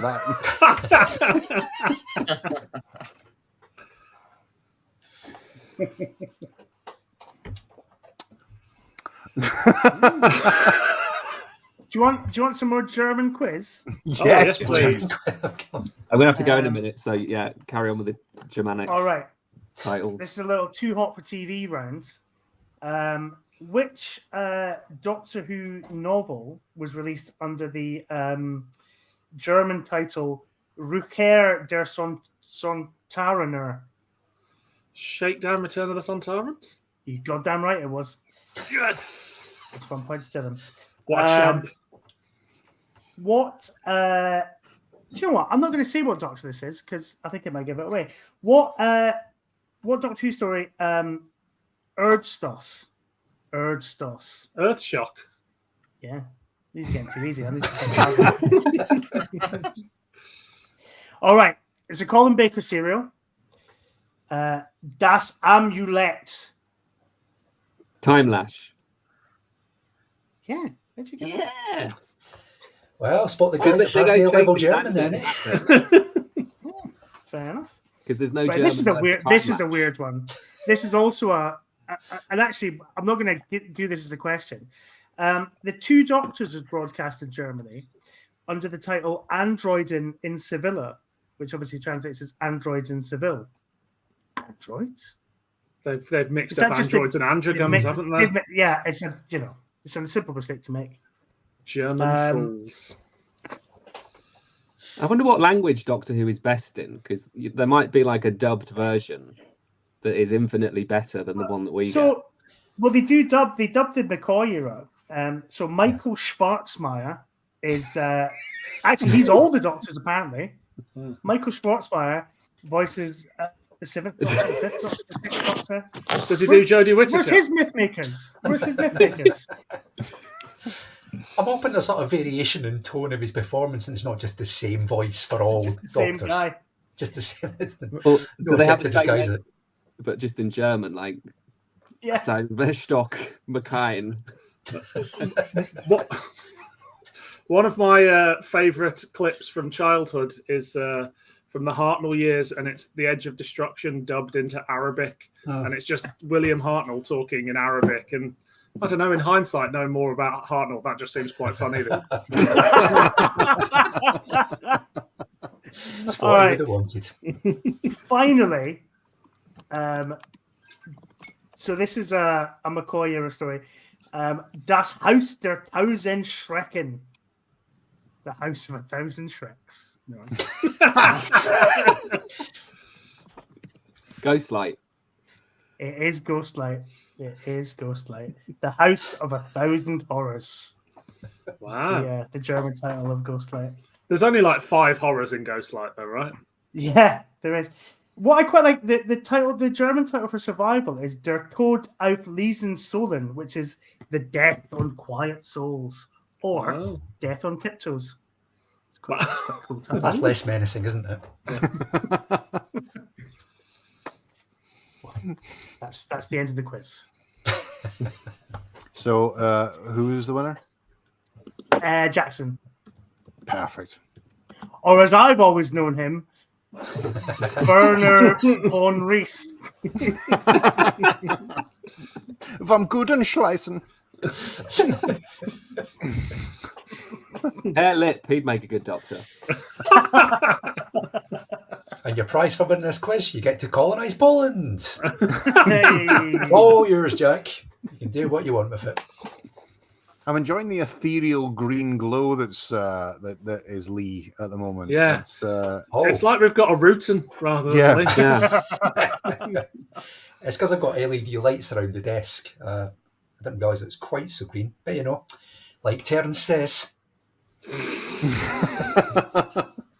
I'm just looking forward to seeing you fucking A bit pink then. rewiring the house after last time. We've got a new router, so it's holding up surprisingly well so far. So that won't need to get the old Wiley Coyote cable out. Hopefully. Seems to be holding up so far. Lee, also he left but said cheerio on the group chat. That's PDT off. Thanks very much, Pete, for joining us. Thank you, Pete. Or as I've always known him, Pertwee, Doctor 3. We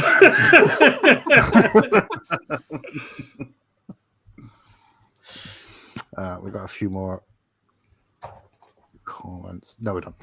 Yeah, okay, cool. I've run out of stuff. So I thought there was more comments, but like it's past it. I'm quite impressed. I've been on for about 20 minutes now. We've mentioned Doctor Who about 4 times, which is significantly more we did in 2.5 hours last month, from what I recall. So we're back on brand here. So that's just fan guff. It's just guffing about. Yeah, you weren't here earlier.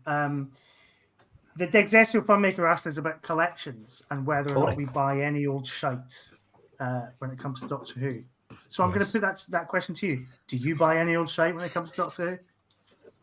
It depends on what you classify as shite, really. I mean, I've got one man's shite is another man's manure. Another way of asking the question.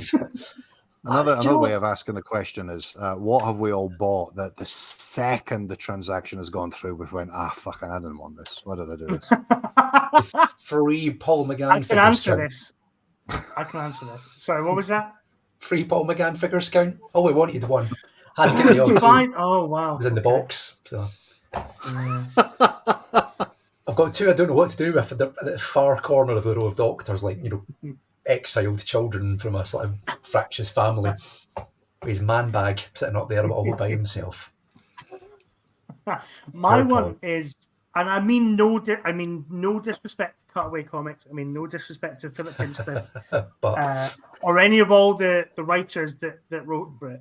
But it was the DNA of Doctor Who book that's just come out from Cutaway. Yeah. And it's really good and it's really well put together. There's some really thoughtful essays in it. But it was that thing of like, I paid the 30 quid for it. And I was like, I could have spent this 30 quid elsewhere. Did I really need this? Because also I've now committed myself to buying the whole series. Once you're in, you're in. I know. I went to that Doctor Who live thing recently, the big finished Doctor Who audio play on stage, and they had a special deal. You could buy the CD, the program, and the poster for 25 quid, and all of them just went in a cupboard where they will stay till the day that I die. I just instantly went, "There's no why did I do this?" But it was just a memory of a great day. Yeah. Were they doing signings or anything on the CD? No, it's just a CD. I haven't bought a big finish on CD for a very long time, but there we go. I don't have any means to play CDs anymore. You can put them in your DVD player. I don't have a DVD player. I just use a PlayStation 5. You can put them in there. You can't. Somebody's gone slotless. Somebody's got. No. I still have my slot. But I'm glad to hear it. I don't know. The PS4 couldn't play CDs. I don't know if the PS5 can. I've not actually tried it, but I know the PS4 couldn't play CDs. Welcome to Tech on the Tech Lash. I'm going to head off, but I've got one more German story for you. Yeah. Oh, yes. Liebe und Monster. Love and Monsters. Yes. Well done. There we go. There you go. I've got to go to Germany now. We've always been like that, Jack, you and me. This is the first time I've spoken to Jack in ages. We don't speak outside of our Doctor Who group anymore. No, you guys are the mediators. Well, I need to go because my girlfriend is asleep in this room, and it's asleep in this room. Well, this was wonderful, Jackson. Thank you very much for being part of this. Cool. Thanks, man. Okay, see you all in 2 minutes.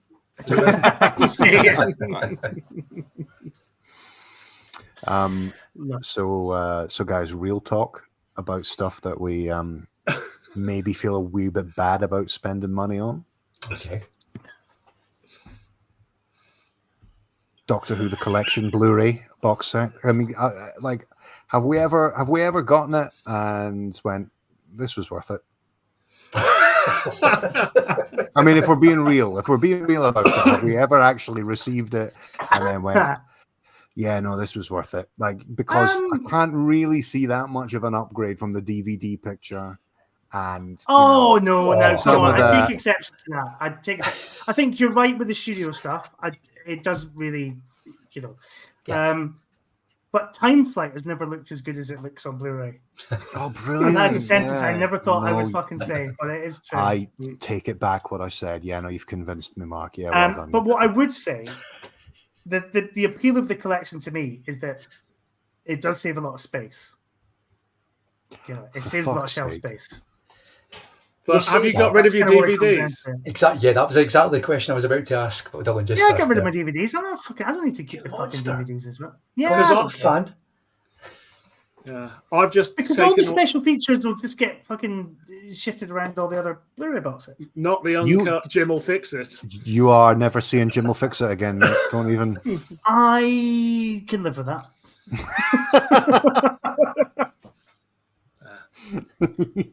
You are never hearing that bit on the Time Monster commentary where John Levine says something about the baby that played him.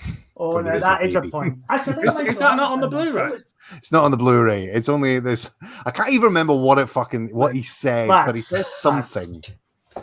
He says something about the baby. He says that baby tragically died not long after being in Doctor Who, but at least it got to be in Doctor Who, eh? Oh, okay. If that was it, that has been cut out of the cut out of the commentary and is not on the Blu-ray commentary. It's only on the DVD. As we all know, all of these things are archived in various websites, on the internet. So that if I really, really wanted John Levine's uncut Time Monster commentary, I could probably get hold of it and put it in my little earphones while I'm watching the Time Monster Part 6, and be like, "Oh, that's a weird thing to say about a baby." Do you know what I mean? Like, much like Jim will fix it, I'm not that arsed about not having those things. It's nice that it's preserved, though, because it's one of these little rarities in Doctor Who where John Levine says something inappropriate. Cameron is not a real fan. That's him. He's out the post box now. Mate, you got all your fucking wrestling on Blu-rays, haven't you? I don't even know wrestling comes on a Blu-ray. Does it come on a Blu-ray? I don't know. I've just got the app, and it looks like all the old ones have just been taken from the VHS. That's the quality. Like, they've got a little bit of fuzzy bits on top. Yeah, it's got everything on it. Wow. It's going to Netflix as well, I think. Yeah, it's going to Netflix next year, so I'll get rid of the app. Oh, what? Wait, sorry, I thought it was just Raw that was going to. Anyway, this is not a wrestling. No. Come on, Cam, I am really enjoying the fact that I've made Ian Levine as a WWE superstar in WWE 2K24. I'm hoping to make him world champion by the end of the year. What you didn't see in the photo I shared earlier in the group chat and on Twitter is that he is wearing white rugby shorts. Can he use both his hands? Is it 3 strokes? This is important if you're wrestling. Not the way I play him, because I'm fucking still working on the moves.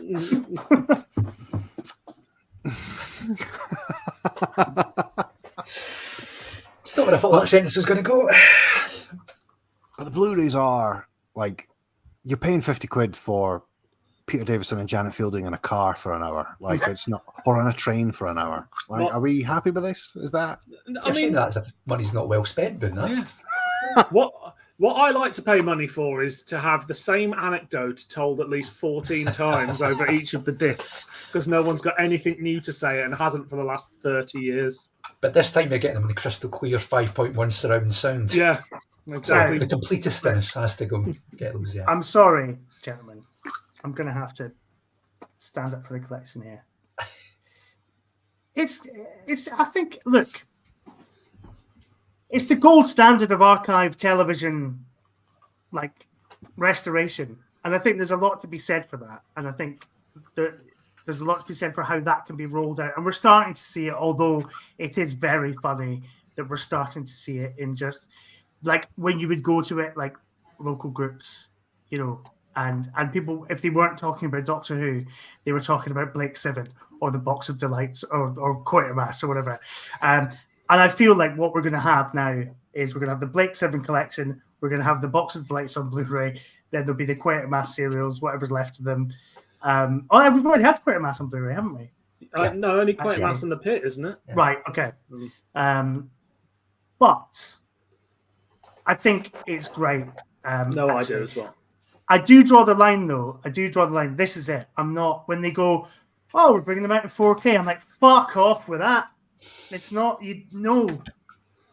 What about when they do them in VR and we can actually be inside the Sensorites? Well, I'd pay for that. I mean, that sounds amazing.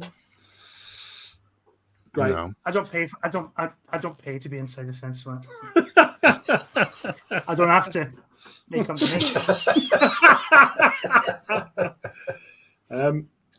the thing I love the most about the Blu-ray sets is the convention footage. That is the first thing I go to, because it's just a little snippet of time before when people were talking about things on stage that they never thought would ever see the light of day. Yeah. So you do get a little bit more reality than a pensioner on a sofa watching something they've seen 400 times before. Yeah, I do like on the season 20 box set. They've got like loads of panel footage of Longleat, which I kind of like one evening I pre-child. I just sat down and kind of made my own little mini Longleat, and it was great. Like I waited 40 years and then arguably got a better perspective than anyone who was actually there. Because you weren't stuck in a car like miles from Longleat. Yeah, I just watched all the stuff that people filmed. It was great. Did you recreate it authentically by standing outside your own house for 20 hours before finally getting it was just on. It was just on in the living room, and Ben's like 10 miles away. With like deeply sus blow-up versions of a Cyberman and a TARDIS and all that kind of stuff in the background. But I think also, and I know it's easy to be snarky about people like Chris Chapman and but I do think those documentaries are very good. Yeah. And yes, they have to toe a certain line.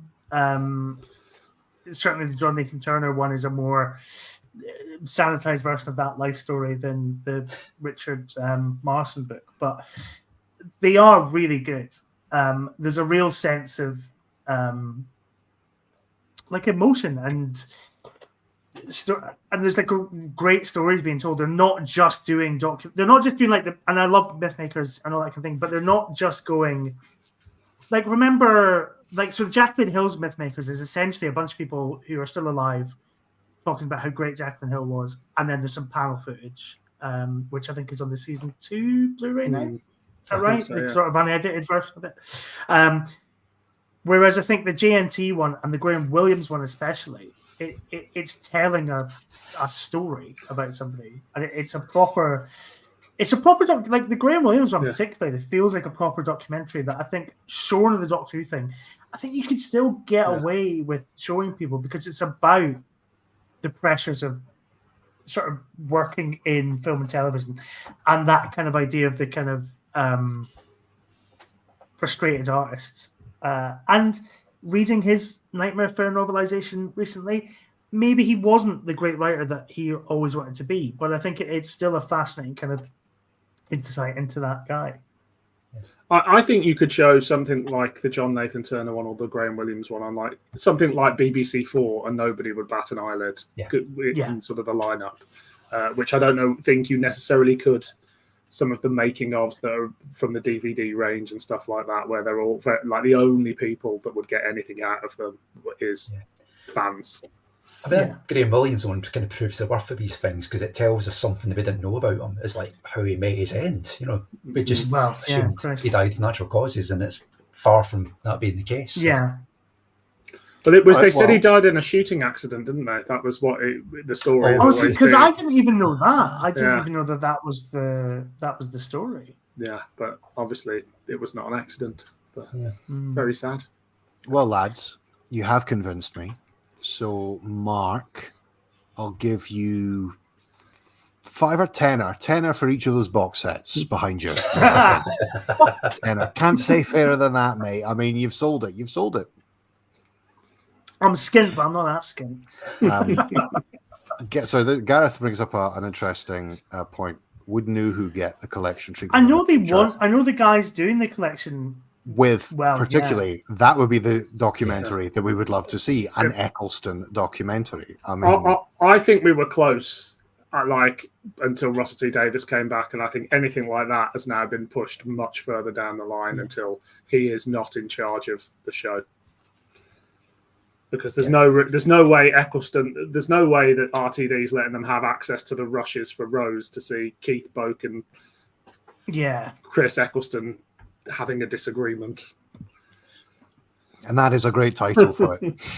Sack RTD, sack Julie Gardner, sack Phil Collison, Eccleston Unfiltered. Although I'd love to hear that as just a podcast. So, but do you know what's interesting about that though? So Dylan, you were saying about the collection box set, the idea that the convention footage is all people that they weren't expecting this to be on a Blu-ray 20 years down the line. But Eccleston is sort of saying these things like sack Julie Gardner, sack Russell Davies, sack Phil Collison, in a panel that he knows full well has people doing this just constantly, And actually, there's something quite refreshing about that, because I think now conventions are very sanitized and boring, and unless it's like old actors who don't give a fuck anymore, you're not getting anything out of them. And I think that's what would happen with a new series. I think it needs to be at least another sort of 10, 15 years before that happens. Yeah, it needs to be. But I think it will happen. I think it will happen. The Matthew Sweet Eccleston interview would be a revelation. You know what I want to see at conventions? You know the way that people will get, present doctors with other doctors' speeches. I want at conventions now where like other doctors say their sack RTD, sack Julie Gardner, sack Phil Coulson speech. I want to see Colin Baker saying. I want to see David Tennant as whatever doctor he wants saying that. I want to see Jodie Whittaker. Why not get Shooty to do it while he's still in the role? See how long he lasts. Wow, I mean, he's no longer in the role now, is he? I mean, well, there's a kind of weird limbo period, isn't there? Yeah. I don't think he's not in the role. I think he's probably not under option currently. But no, I think he's under option. It's just whether or not the option's taken up. Yeah, isn't it? Yeah, I guess, but it depends how long that option's for. Well, yeah. So let's talk about this, because it feels like the kind of climb down that RTD had in certain media outlets between feeling very confident about the Disney deal and now not feeling so confident about the Disney deal. Does Disney pulling out of the production of Doctor Who mean Doctor Who is finished? Or do we just go back to a little, like a smaller show with the BBC? I think it means that they have to rethink, but it depends what their deal is with Bad Wolf as well, because there's a world where if Disney have pulled out or will not renew after the second series, they've had a year or however long to find another streaming partner around the world, such as Amazon. Do they want to put in the same money? Do they want to pick up something that's perceived as not doing fantastic business? Or as you say, does it go back to being a BBC production? But it was never just a BBC production. They still had to have all those pre-sales around the world. So it's them going, we're selling to different territories again, rather than going, Disney, you have every territory that isn't the United Kingdom. But I don't know, does RTD stay? Do they kick him off? Do they say, no, you failed? Do they go, no, take your fantastic vision somewhere else? I don't, it's all also unknown. If it was to finish, I think it would go away from a maximum of about 4 or 5 years, though. I don't think it would be 16 years. Yeah. Yeah. Like if we look at something like Star Trek was maybe 9 years? No, it was 4 years. It was 4 years between the end of Star Trek Enterprise and the first J.J. Abrams movie. Like that's true. It wasn't long, was it? Yeah, it wasn't long at all. Now, obviously, it was going from television to movies. So after you had that initial movie, it was still then maybe another 4 years for the next and the next iteration, But 4 years. It's not going to be that enormous wilderness. We're not going to get, radio productions like the Ghosts of N Space. But also, if the next showrunner was somebody from Amazon Studios or something like that, and it was some form of reboot, like what does a deal like that look like to licensees and things like that? Because I'm sure it's only because of Russell T Davies. I know we said this first time around, but that there's still things like Big Finish and Doctor Who magazine like on the table. Like someone like Amazon, you could see them going, no, we make Doctor Who. It's the only Doctor Who that's made. Stop making all this stuff. So maybe that would happen on Netflix. Definitely. If I don't know, Netflix would. I doubt Netflix would be an option, but I suppose the obvious connection is HBO. Yeah, which in a way would never happen because HBO's Doctor Who seems like a very odd proposition. However, Bad Wolf have an existing relationship with HBO, and also Max, which is their streaming service, has all the modern series from 2005 to 2022. So that seems like a kind of obvious thing, but it's obviously not as widely subscribed to. When they were looking for a streaming partner, I'm convinced there must have been a HBO conversation at some point. Like, it wasn't just Disney, surely. They must have spoken to them all. Yeah. Well, because his Dark Materials was on HBO, wasn't it? Yeah. Is that right? Yeah. John AI fan raises an interesting point. Surely the war between the land and the sea will save Who. I'm sure there must be a huge buzz. Yeah, I mean, what can you say? Russell Tovey versus the Sea Devils is what we've always dreamed of. Fuck your Paul McGann miniseries. Fuck your Dalek War series. What we want is fucking Russell Tovey versus the Sea Devils. Yeah, midshipman frame beating up some turtles. That's what we've been hanging on for all this time. Russell T Davies has a very particular set of skills, much like Liam Neeson and Taken. Well, not like Liam Neeson and Taken. And he's very good at making Doctor Who kind of relatable and human and down to earth. But I think the problem is, in 2024, people are very comfortable with sort of like big, weird shows. Rick and Morty was huge. People fucking love the Marvel shows. And since Guardians of the Galaxy, when was the first Guardians of the Galaxy? Like 2012? Something like that. No, maybe a bit later than that. 2014, I think it was, maybe. People, big audiences are willing to take a punt on kind of big, weird sci-fi as long as the stories are good and the characters are believable. But I think Russell's good on character, but he doesn't really give a shit about science fiction.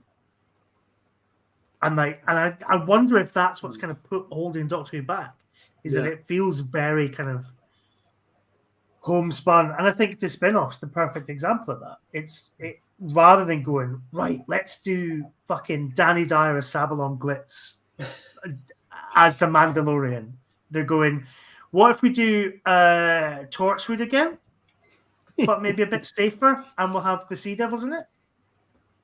Because it is just going to be Children of Earth, but instead of an alien race wanting to eat a bunch of children, it will be children. It will be basically the British government and UNIT clashing over how to deal with the Sea Devils and the Silurians. And it'll be like, fine, but we've seen this 100 times before. It doesn't feel new, and I don't think it's gonna get any. But like your average Disney Plus subscriber is not going to be going, oh, the war between the land and the sea. That's very catchy. It's a very catchy idea. What's this show all about? I just don't. I feel that there's such a lack of vision and imagination to kind of push Doctor Who into this kind of global marketplace that they were convinced it was going to perform really well in. They just don't have the ambition. Yeah, Russell. I hope he's watching. He is. There's a message. He hasn't. There's a comment from him, but I haven't been able to sent him the seamlessly StreamYard link, but he's not. Yeah, you're right. The war between the land and the sea is a bit of a shit title, isn't it? I mean, what? It sounds like a pub. Yeah, the war between the land and the sea. You're going down the war between tonight. Oh, yeah. Stick that in the pub crawl. We'll go and visit that one. Because it reminds me of, the Planet of the Apes films, right? The titles of those become increasingly more and more complicated. Yeah. So that you just eventually just go, oh, well, one for Planet of the Apes, please. Or have you seen the new Planet of the Apes film, right? And I think the war between the land and the sea, or Planet of the Silurians, or whatever you want to call it, or war underneath the Planet of the Silurians. What I don't understand is imagine they did Planet of the Apes but with Silurians. That would be fucking amazing. Yeah, I'm there for that spin-off. But they're not. It's just oh no, it's modern day Earth and some fucking sea devils come out in a Welsh seaside town. Because we can't afford to go to the city. Yeah. Although, aren't they filming in somewhere in Europe? Collinson's finally found some spare cash. Oh, where is it now? Yeah, I saw something the other day. It said they were. I want to say Moldova, but I don't think that's right. Let's go for it.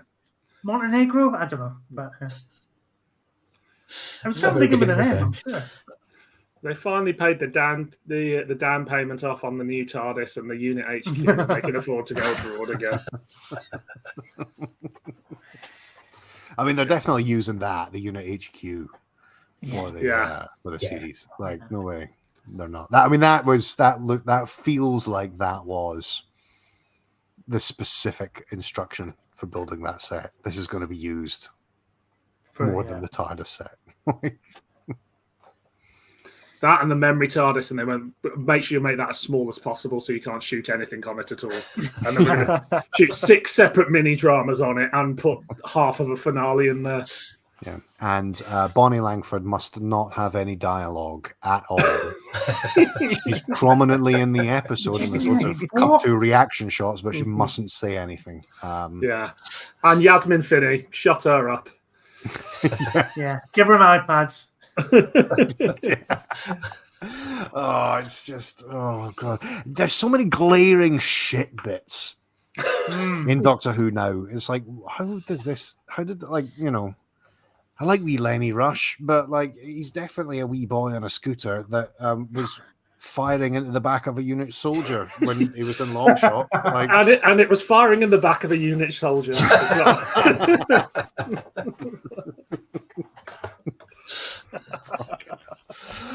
What do you think? Here's a hypothetical question, and this is interesting. If anyone who is watching with us, and thank you for being part of this, if anyone is of a certain seasoned age, actually, I suppose it didn't really occur. I was going to ask, what would people feel like if the next day, waking up the next morning, where there's definitive information that Doctor Who has been cancelled or put on rest? And I was going to say to people who kind of experienced that in 1989, but in fact, Doctor Who was never definitively told that it was being put on rest or cancelled or not recommissioned. But what would you guys feel living in a kind of a post-Who world? I think I'd be fine. Yeah. I feel like if it had gone down during if it had happened during the Whittaker era where I was really loving it, or parts of the Capaldi era, I think I'd be like, oh, Doctor Who cut down in its prime. But because I don't particularly like it, and it was like a shock to me not to like it in a way, I'm kind of like, I never thought I'd feel like this, but it's like, Doctor Who shit, so I don't care. The thing is, it's had much more of a run than we ever dared hope in the first place. Because when I came back, we might have thought 4 or 5 years tops. Anything beyond that's a bonus. So to have 20 years of it, you know, if it did go off overnight and that would be it for a few years, fine. Yeah. Got tons this is my feeling on it as well. It's that, like, he always watches more wrestling. Like that's my feeling is that the new adventure. Please no, please Gareth, no, just stop. It should just all stop for a bit, because I was just thinking there, like, I feel that Russell T Davies has made the Doctor more of a character, you know, rather than a kind of means for the story to happen. You know, in classic Doctor Who, the Doctor shows up. Things happen, the Doctor fixes them, the Doctor goes off. In modern Doctor Who, things happen to the Doctor, they impact the Doctor. The Doctor's a more emotional, and I don't mean just Ncuti Gatwa. I mean, like, all the way back to Eccleston. There's an impact, and there's a trauma, and they tried to address that in the Giggle by going, all right, we've split them in two, and this guy can deal with all the trauma, and this guy can go off and be an adventurer. And yet, that's not what we got.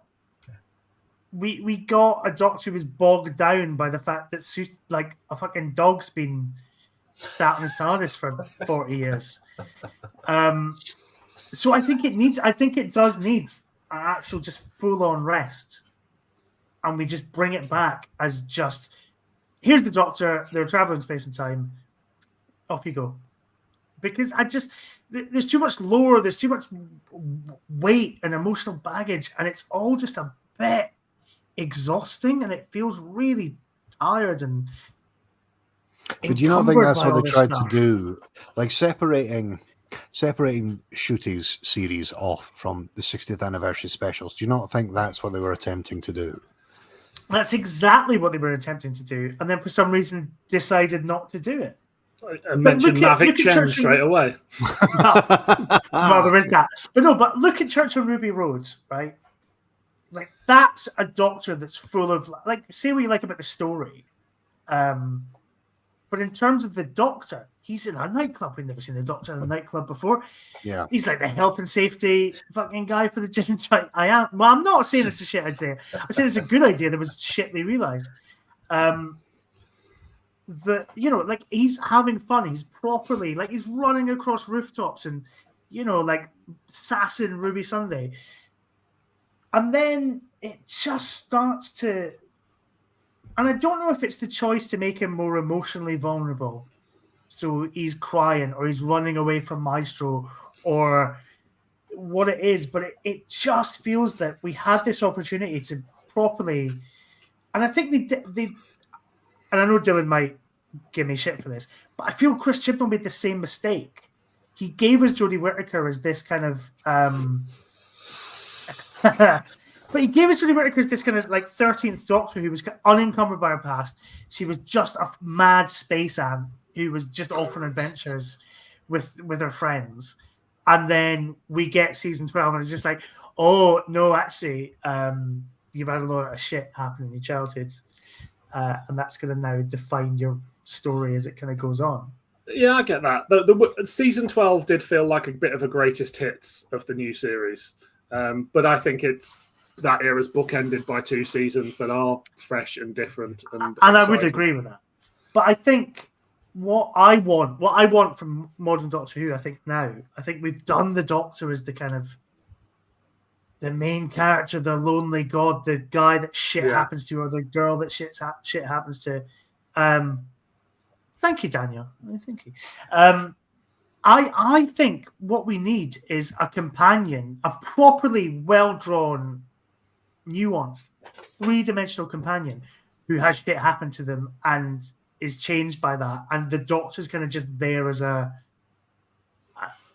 basically just that kind of safety thing, a safety net for us as an audience and for the character of the companion. Because it's just, I can't deal with...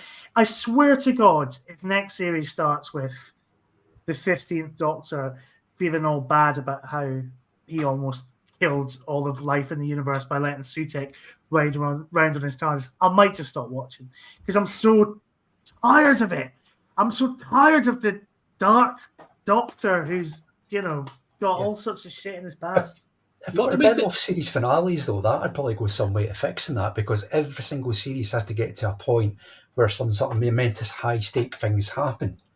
Yeah. So, and more often than not, it's something that affects the Doctor, so just building layer upon layer upon layer of making the Doctor more downtrodden and more beaten. Yeah.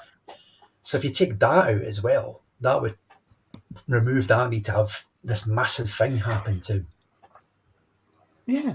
So, and that's why the Battle of Ranskorav Kolos is the best finale, because nothing really happens. Because of that, didn't it? I mean, you had this, like, they had the companion story. That was what that was building up to. And the sci-fi. Yeah, sci-fi was just sort of incidental. Yeah. I mean, I'm not saying he landed it, but, you know. Well, I'm throwing my hat in the ring now for the next showrunner of Doctor Who. All right. Daniel raises an interesting point. To be honest, those years where we had only a couple of episodes on at a time felt like the show was off air anyway, so I don't know if I'd notice. Yeah. There's more kind of little troughs, isn't there? Where you like the idea that you had to get a charity record together because Doctor Who was off the air for 18 months in the 80s, and that was a crazy idea. Like, it's never not off for 18 months now. Like, yeah. I do think. Well, that's the end of the show. Okay. No, I traumatized everybody. The takeaway from this, folks, is we're all sick of Doctor Who. Yeah, are we? But I don't think I am. I think I still love it. It's just, and I still tune in every episode, like wanting it to blow me away. Yeah. And I think Empire of Death is rubbish. And I think it had a very damaging effect on the series that preceded it, because there is a lot of good stuff in that series. And I think the thing that I take away from it is that it wasn't Russell T Davies just going, oh, let's do a celebrity historical. Oh, let's do a far future. Like, there was enough kind of different with it. But it still just feels, I don't know, it feels a bit underpowered. I just need something a bit more and a bit newer. Like, I don't want Ncuti Gatwa, like the youngest. Well, no, sorry, he's not the youngest actor to play the Doctor, because Matt Smith was 29, but he's the only actor to play the Doctor who was born when the show wasn't on the telly. You know, I don't want him delivering a big fucking speech about Susan Foreman and Totter's Lane. Who wants that? Nobody wants that. I want. No, I don't. Yeah. Oh, it's mad. It's utterly maddening. I really don't know whether I can watch Christmas. I couldn't even finish the clip of it. Like, I just, like, when they released that clip, I think about it quite often. I'm like, the thought of watching this Christmas special fills me with dread. It is a clip that is designed to be a clip. I guarantee will have no bearing at all. Well, it's the pre-titles, isn't it? Yeah. It'll be like, you know, into the I don't know. And it's just like a fucking around in a hotel room, isn't it? That's what it is. I can't remember. I saw it and I was like, well, the clip is, I hope I hope the story's not. Somebody's got a cat walked into the room there. The cat concurs, yeah. Okay. Probably will bellow at various points over the next 20 minutes, because that's what she does. Okay. Well, it's kind of last half an hour before it's time, gentlemen, please. So you're going to bring up how do we bring the mood up? It's not just Mark. Well, I'm going to get another beer. That sick of Doctor Who. Although, as Daniel says, Doctor Who fans being sick of Doctor Who is very on brand for Doctor Who. Is it Doctor Who that we're sick of, or is it the constant fucking commentary that we're sick of because of social media? That's another one. Yeah, although, as Cameron says, as a 40-year-old fella, I'm no longer Doctor Who's target audience anyway. It's only to TikTokers who don't register shite rating. Yeah, fair. Yeah, but TikTokers, I would argue, don't watch like traditional telly.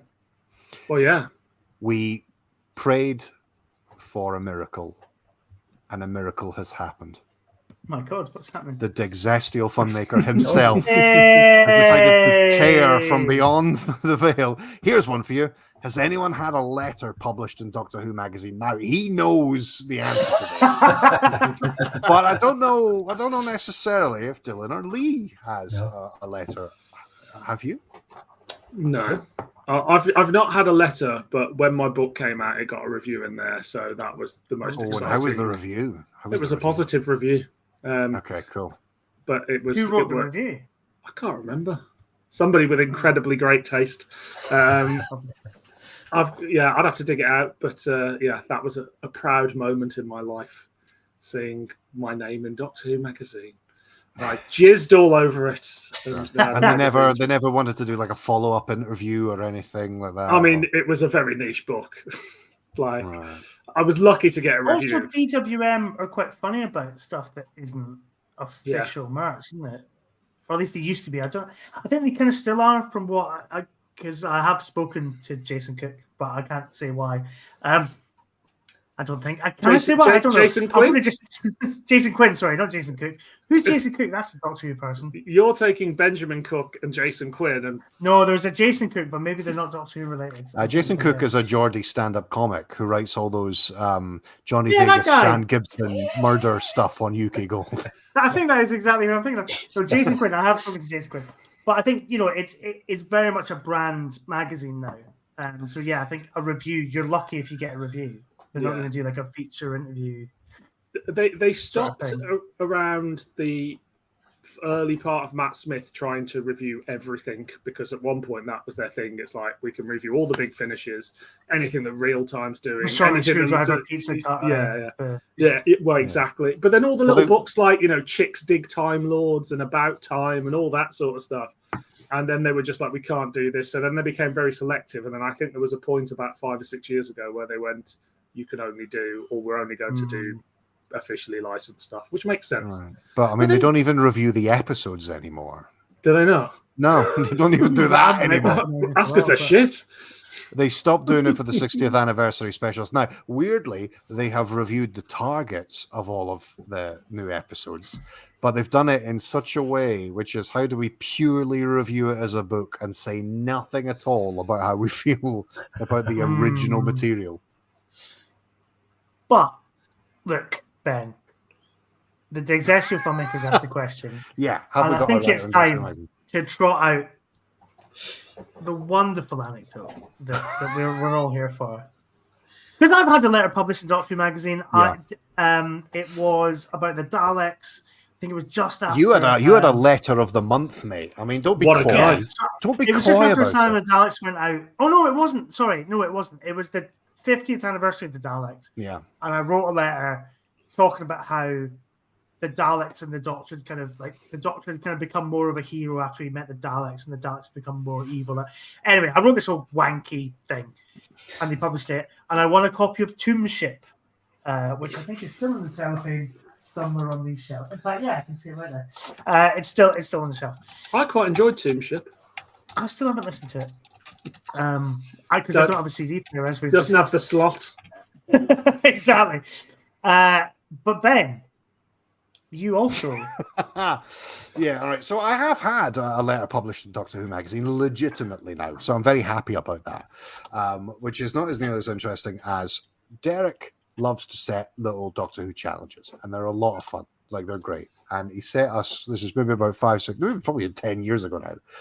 Can we all get a letter in Doctor Who magazine? And in the same attempt that Mark made and got the letter of the month, I was like, okay, what's my angle? Because Mark's really good at angles. He's really good at going, okay, I mean, I guess that's why you were so good at Screen Rant, because you were... and since leaving Screen Rant, I have discovered I'm no longer good at angles, and that's why I'm scared. But mine was like, I've used all my angles. No, so remember when it was the 50th anniversary and they were doing the definitive, that kind of the mighty fucking 50 years of Doctor Who, rank all the episodes. The one, the poll that the Day of the Doctor got in that magazine. They kind of they did it by, I think it was like decade rather than Doctor. So like the 60s, the 70s, yada yada yada. So I wrote a letter saying. And it was a tongue-in-cheek letter going, I think it's a testament to how great Matt Smith is a doctor, that all of the best Doctor Who episodes of the 2010s were Matt Smith episodes. Like, that was all we had. Like, he was the only doctor in the 2010s up to that point. Right. And I sent it. And then I got the next Doctor Who magazine. And my letter was in there. Can I jump in first? So yeah. There's a bit before that, which is because I remember this. I was in Belfast for a wedding, and I bought a Doctor Who magazine to read on the plane, and you hadn't bought it yet. And I found your letter in there, and I texted you, and I think Derek texted you as well, and you were like, "Oh my god, great!" And then you bought the magazine, and then rushed out and got it. Saw my name, Ben Verth. There it was, brilliant. Wasn't as good as Mark's, wasn't it? Letter of the fucking month. Not my letter. None of those words had I written. I don't even know what the fuck it was. It was somebody talking about how they thought that the 11th hour was shit. And I was like, oh my God, my name is now attached to something I don't believe in Doctor Who magazine. People are going to think that I think the 11th hour is shit. I was like, how have they done that? How the fuck have they went, that's that guy's name attached to not that guy's letter? I was like, what happened in the mailroom or the email room? So my name showed up in Doctor Who magazine attached to a set of text that I had nothing to do with. I don't know what the fuck happened. I think it counts, though. I think you've had a letter in Doctor Who magazine. But I've had a proper one that I stand behind the letter. The first one, I don't know what the fuck happened. The second one. Because Derek also got a letter in the magazine, and it was his letter. I don't know what the fuck happened to mine. Well, was it Derek that wrote the Reg Cranfield letter? Yes. See, that's what I'm talking about, angles. Like, we were all like, what's...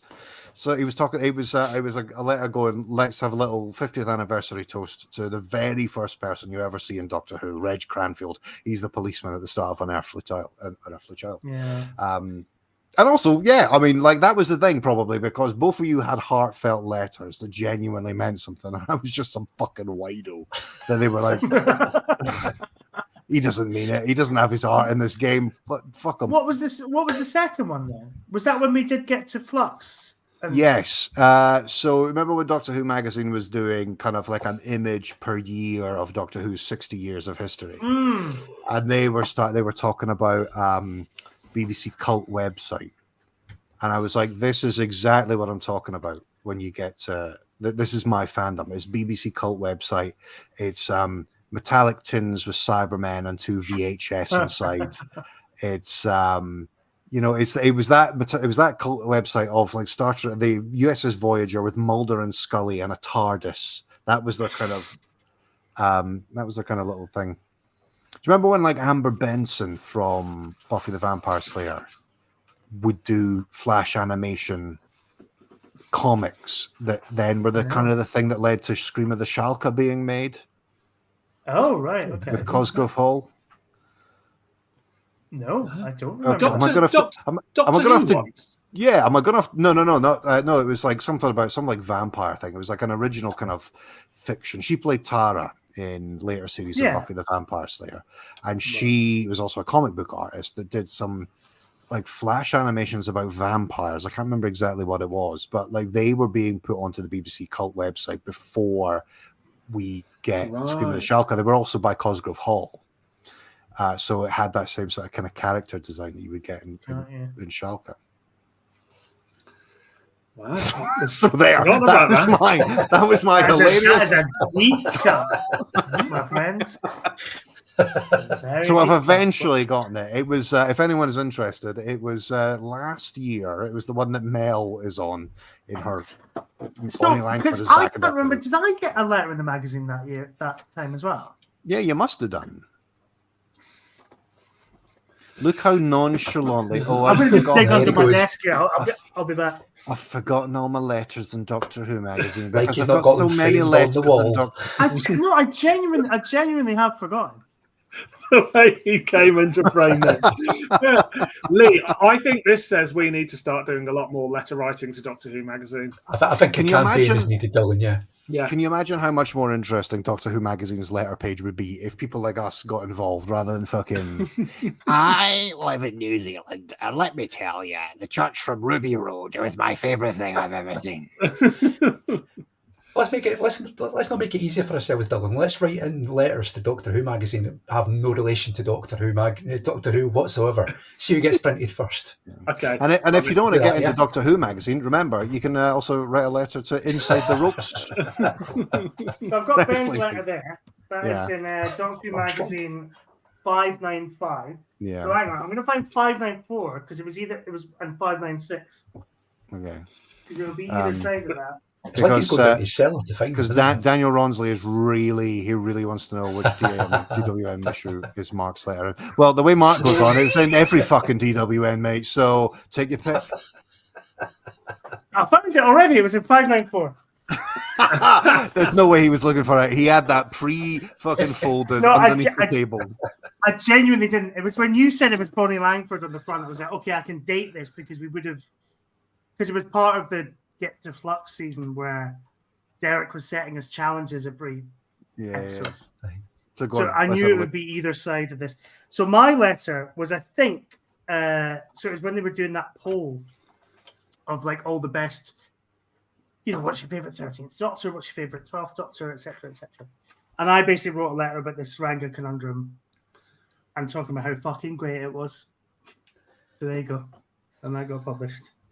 Ah. There you go. I mean, you're not wrong. wrong. I also suspect that if it was Tom Baker marching down the corridors after a hungry Pating, we may think of it more kindly in a slightly ironic Nightmare of Eden, Horns of Nimon way. Yeah, exactly. I believe the kids would say to that, Slay Queen. I need to just go and help with my baby for a minute. Rather than end the stream, can I just give you like a silence and you guys, do you want to stay on for a bit? Yes, please. Yeah, okay, cool. Give us a second. And he's gone. Wow. Thank God. He's gone.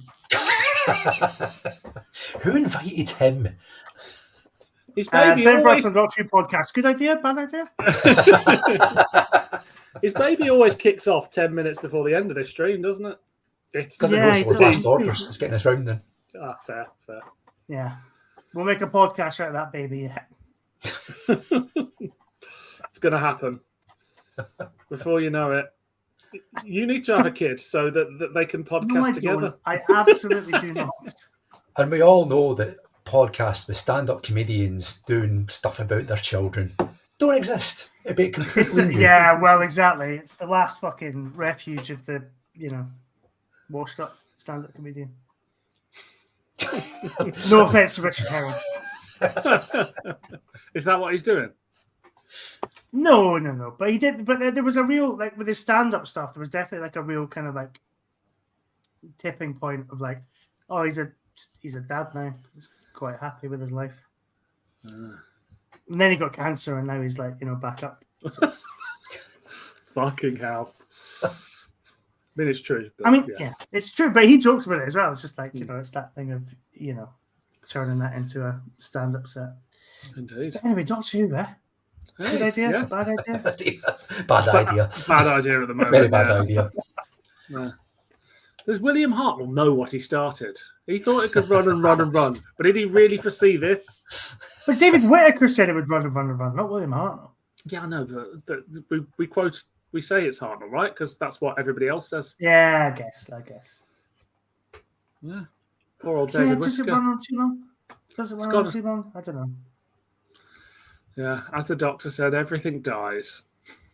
And maybe the show should take its own advice there. It's take its own life. It's the kindest thing to do.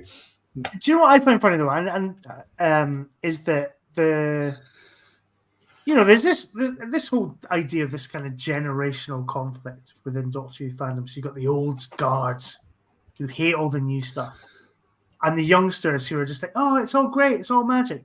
But do you know what those two sets of fans have in common? What? They're married to the idea of the lore and the mythology, and you daren't, just go, should we just reboot Doctor Who? I've been saying it for years. Fucking reboot the thing. Whereas I think all of us that grew up in the wilderness years are just like, no, fuck it, do it. Why not? That might be fun. That might freshen things up a little bit. Spielberg was going to do it, right? Yeah. So that's that for the last 9 minutes is just completely rebooting Doctor Who the way forward. Yes. So you've got a new first Doctor, a completely new origin story. Yeah, all that kind of thing. Do whatever you want. You can cherry pick the best bits. You can fuck the rest off, and we don't have to have an excuse as to why a companion has not seen an alien invasion at any point during their lifetime. Yeah, it needs a reset because otherwise the roof's just going to cave in. With just so much weight on top of it, it's just going to. It's like Ian Levine's office it's already chair. Just sagged. Well, I don't have the ability to highlight the comments, but I can say that Daniel Ronsley says that Power of the Doctor had a pretty good definitive ending.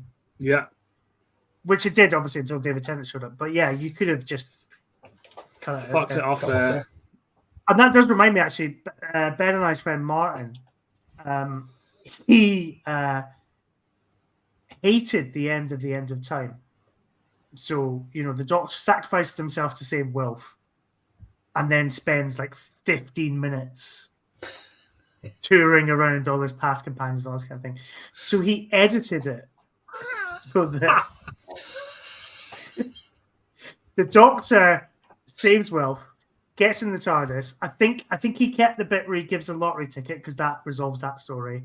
Gives the lottery ticket to Wilf to give to Donna. And then I think cuts it to, maybe Rose. He sees Rose, and then he gets to the TARDIS, and then he regenerates into Matt Smith because he was like, I can't fucking deal with all this dragging the arse. Did he not have a fast forward button? And also, he wasn't a huge fan of the idea of regenerating Doctor into women. And I remember Ben and I joking with him in the pub, going, "Oh, what are you going to do? Just come up with a special version of Twice Upon a Time where Peter Capaldi regenerates, but you never see who he regenerates into. Somebody did it recently, didn't they? They did it so that Capaldi turns into David Tennant. Yeah. What a bunch! And they were like, just for fun. It's like, just for fun, and I hate women. Yeah. Shocking. And that child's name was Ian Levine. But the weird thing was, he liked Jodie Whittaker's era when they put William Russell in it. It was like, I hated Chibnall the whole thing, and then it's like, but that was the best episode of Doctor Who I've ever seen. Really? Because it had some old people in it. Yeah. Yeah. And that's it. I feel like we just and it's not just Doctor Who. It's all media. It's something's only good if it just has a bunch of references to the past in it. Yeah. You know? So that's a pretty big problem because storytelling kind of just gets. Yeah, fan service is a very easy thing to do, but it doesn't necessarily mean you should do it. Yeah. Just because you can doesn't mean you should. Doesn't mean you should, yeah. That's how you end up with Ghostbusters Frozen Empire or whatever it's called. Oh, God. 5,000 characters crammed into a 90-minute sequel. Do you remember this bit you liked from 5 years ago? Remember this bit you liked from the 80s? Do you remember this bit you liked from the animated Ghostbusters? Here it all is, and we'll throw some new people in who don't have any character development at all. Lee, I just realised Yes. you haven't given us your bit of merchandise that you most want in the world. Well, now I've had time to think about it. And I thought he was going to go, now that I've had time to think about it, because you reached forward there, I've already got it. It's right here. It was the friends we made along the way. This was given to me. I did not purchase this myself. As anybody who knows my feelings about this tin mutt will tell you. But I'd like to round up all of these and put them all to the pound. Yeah, see, even agrees. Yeah, right. So you're not just getting one bit of Doctor Who merchandise, you're getting them all and destroying them. But to do the world a kind service and get rid of them all, yeah. Wow. Just wipe K9 from history. Did Si Hart know your feelings about K9 before he came on the Polar Spots last episodes? Because, you know. Interesting. But yeah, this little guy, no time for him. None at all. Si Hart has come up with a brilliant episode of concept for an episode of Doctor Who 2 Hot for TV. He wants to look at Doctor Who in advertising. So we're going to do a history of Doctor Who adverts, which I think will be an interesting journey. It's basically Tom Baker in like New Zealand and Prime Computers and like loads of Dalek adverts, isn't it? Daleks advertised Kit Kats at one point, and like cigars. But you've got to think about all the adverts for like Doctor Who toys and like the walls, ice and things like that. Yeah, the T-file on the table. Yeah, that's the pinnacle of all Doctor Who adverts. Although they were all on the telly. Yeah, well, we play loose and fast with that rule. Apart from the cigar one, because they were like, no, you can't have that. You can't have a Dalek lighting up a fucking Hamlet cigar. Because apparently that's offensive, not the fact that they fucking kill everyone.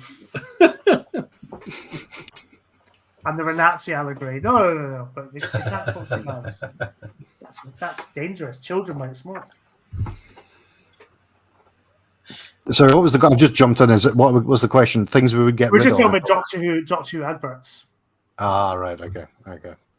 But Lee also wants to get rid of every single version of K9 he can get his hands on.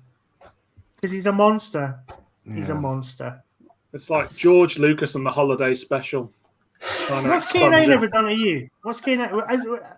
Is there some kind of like undisclosed trauma that you've got from... I'll save that for next month's group. Did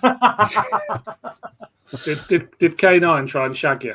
Was that what it was? His little nose attachment. Did he cup your balls with that thing that comes out his eye? Once you've had your leg dry humped by a metal dog, you're never the same again. Affirmative. Was it like getting like like an electric shock when people have been walking on like static floor? Oh, it's like when you touch a trolley. Exactly like that. Well, sorry, that's me back, lads, but that is in fact 10 o'clock when it's time, gentlemen, please. Ding, ding, That's- ding, ding, ding. That's the end. I myself have to definitely go. My Yes, child, yeah, sounds good. the police are at the door. The kid has been drunk driving, and You got to go give your baby a cigar, like Doctor Who taught us to do. yeah. Oh, I'll tell you like a nice thing in advance to Doctor Who parenting. I'll usually do like the early shift. Like I'll get up maybe like 5 a.m. something like that. That's when his first feed happens. I'm not doing any work. I'm not doing any kind of mental stuff. It's just purely watching on television. So I'm sticking out. I've been doing like a UK Gold kind of thing where it's just like a Doctor Who omnibus from like 6:30 in the morning, and he's definitely getting an association where when he hears the kind of the classic Who theme and the reception of milk, that he's like, okay, I feel hungry with Doctor Who is on. I don't know if I want to make that happen with the kid, but like. This is no fruit until you like Doctor Who. This is what you're doing to your child. This is a whole like child psychology research paper. Like you settle him down in your arms. I press play. The bottle goes in, and like he's definitely going to know like the association between the Pertwee title sequence and receiving food. Like it's. Wow. So that's the terrible thing I've done to my kids. So great, and you've got years and years of other terrible things you can do to them. So that's fantastic. I've tried to sneak on. Not like that. Blake Seven trauma as well. What a weird way to end this evening. All right. Well, we're going to do this again. So listen, we're going to do this again in November. Doctor Who month. Yeah, this nobody cares about this anniversary. Nobody 40 was a fucking 61. They better, because I'm putting out all of the On the Time Lash episodes about the 60th specials in November. So then that's the reason to get excited. You guys are. I still don't know if I'm going to come yet. If it is, it's going to be like a properly last minute thing. But you guys, at least, the reason this is happening this week rather than next week when it's supposed to have been is that it's the big Doctor Who actual pub crawl in London. Yeah. Yep. And I'll be too hungover to do anything on Sunday for weeks afterwards. For weeks. Yeah, I saw the pub, Chris. The pub fucking. That is optimistic. That is. I was talking to Amy about this. She's like, "You're going to give up halfway through," and I was like, "Yeah, we'll probably just go to the Coach and Horses, get stuck there, and then go to the Uxbridge Roads because we have to, because that's where our hotel is." Yeah. And then worst places to be. Some of those stops will have to be dinners. Like it's. We've got Crystal Kebab in there. Yeah, second last. I'm having a big breakfast and then I'm eating the train. That's my plan. Yeah. No, it was really fun. This was nice. It was great. Yeah. And thank you to everybody who has stayed with us watching this nonsense. So yeah, thank you to all of them. Thank you, Gareth. Thank you very much, mate. Feel vindicated. All right.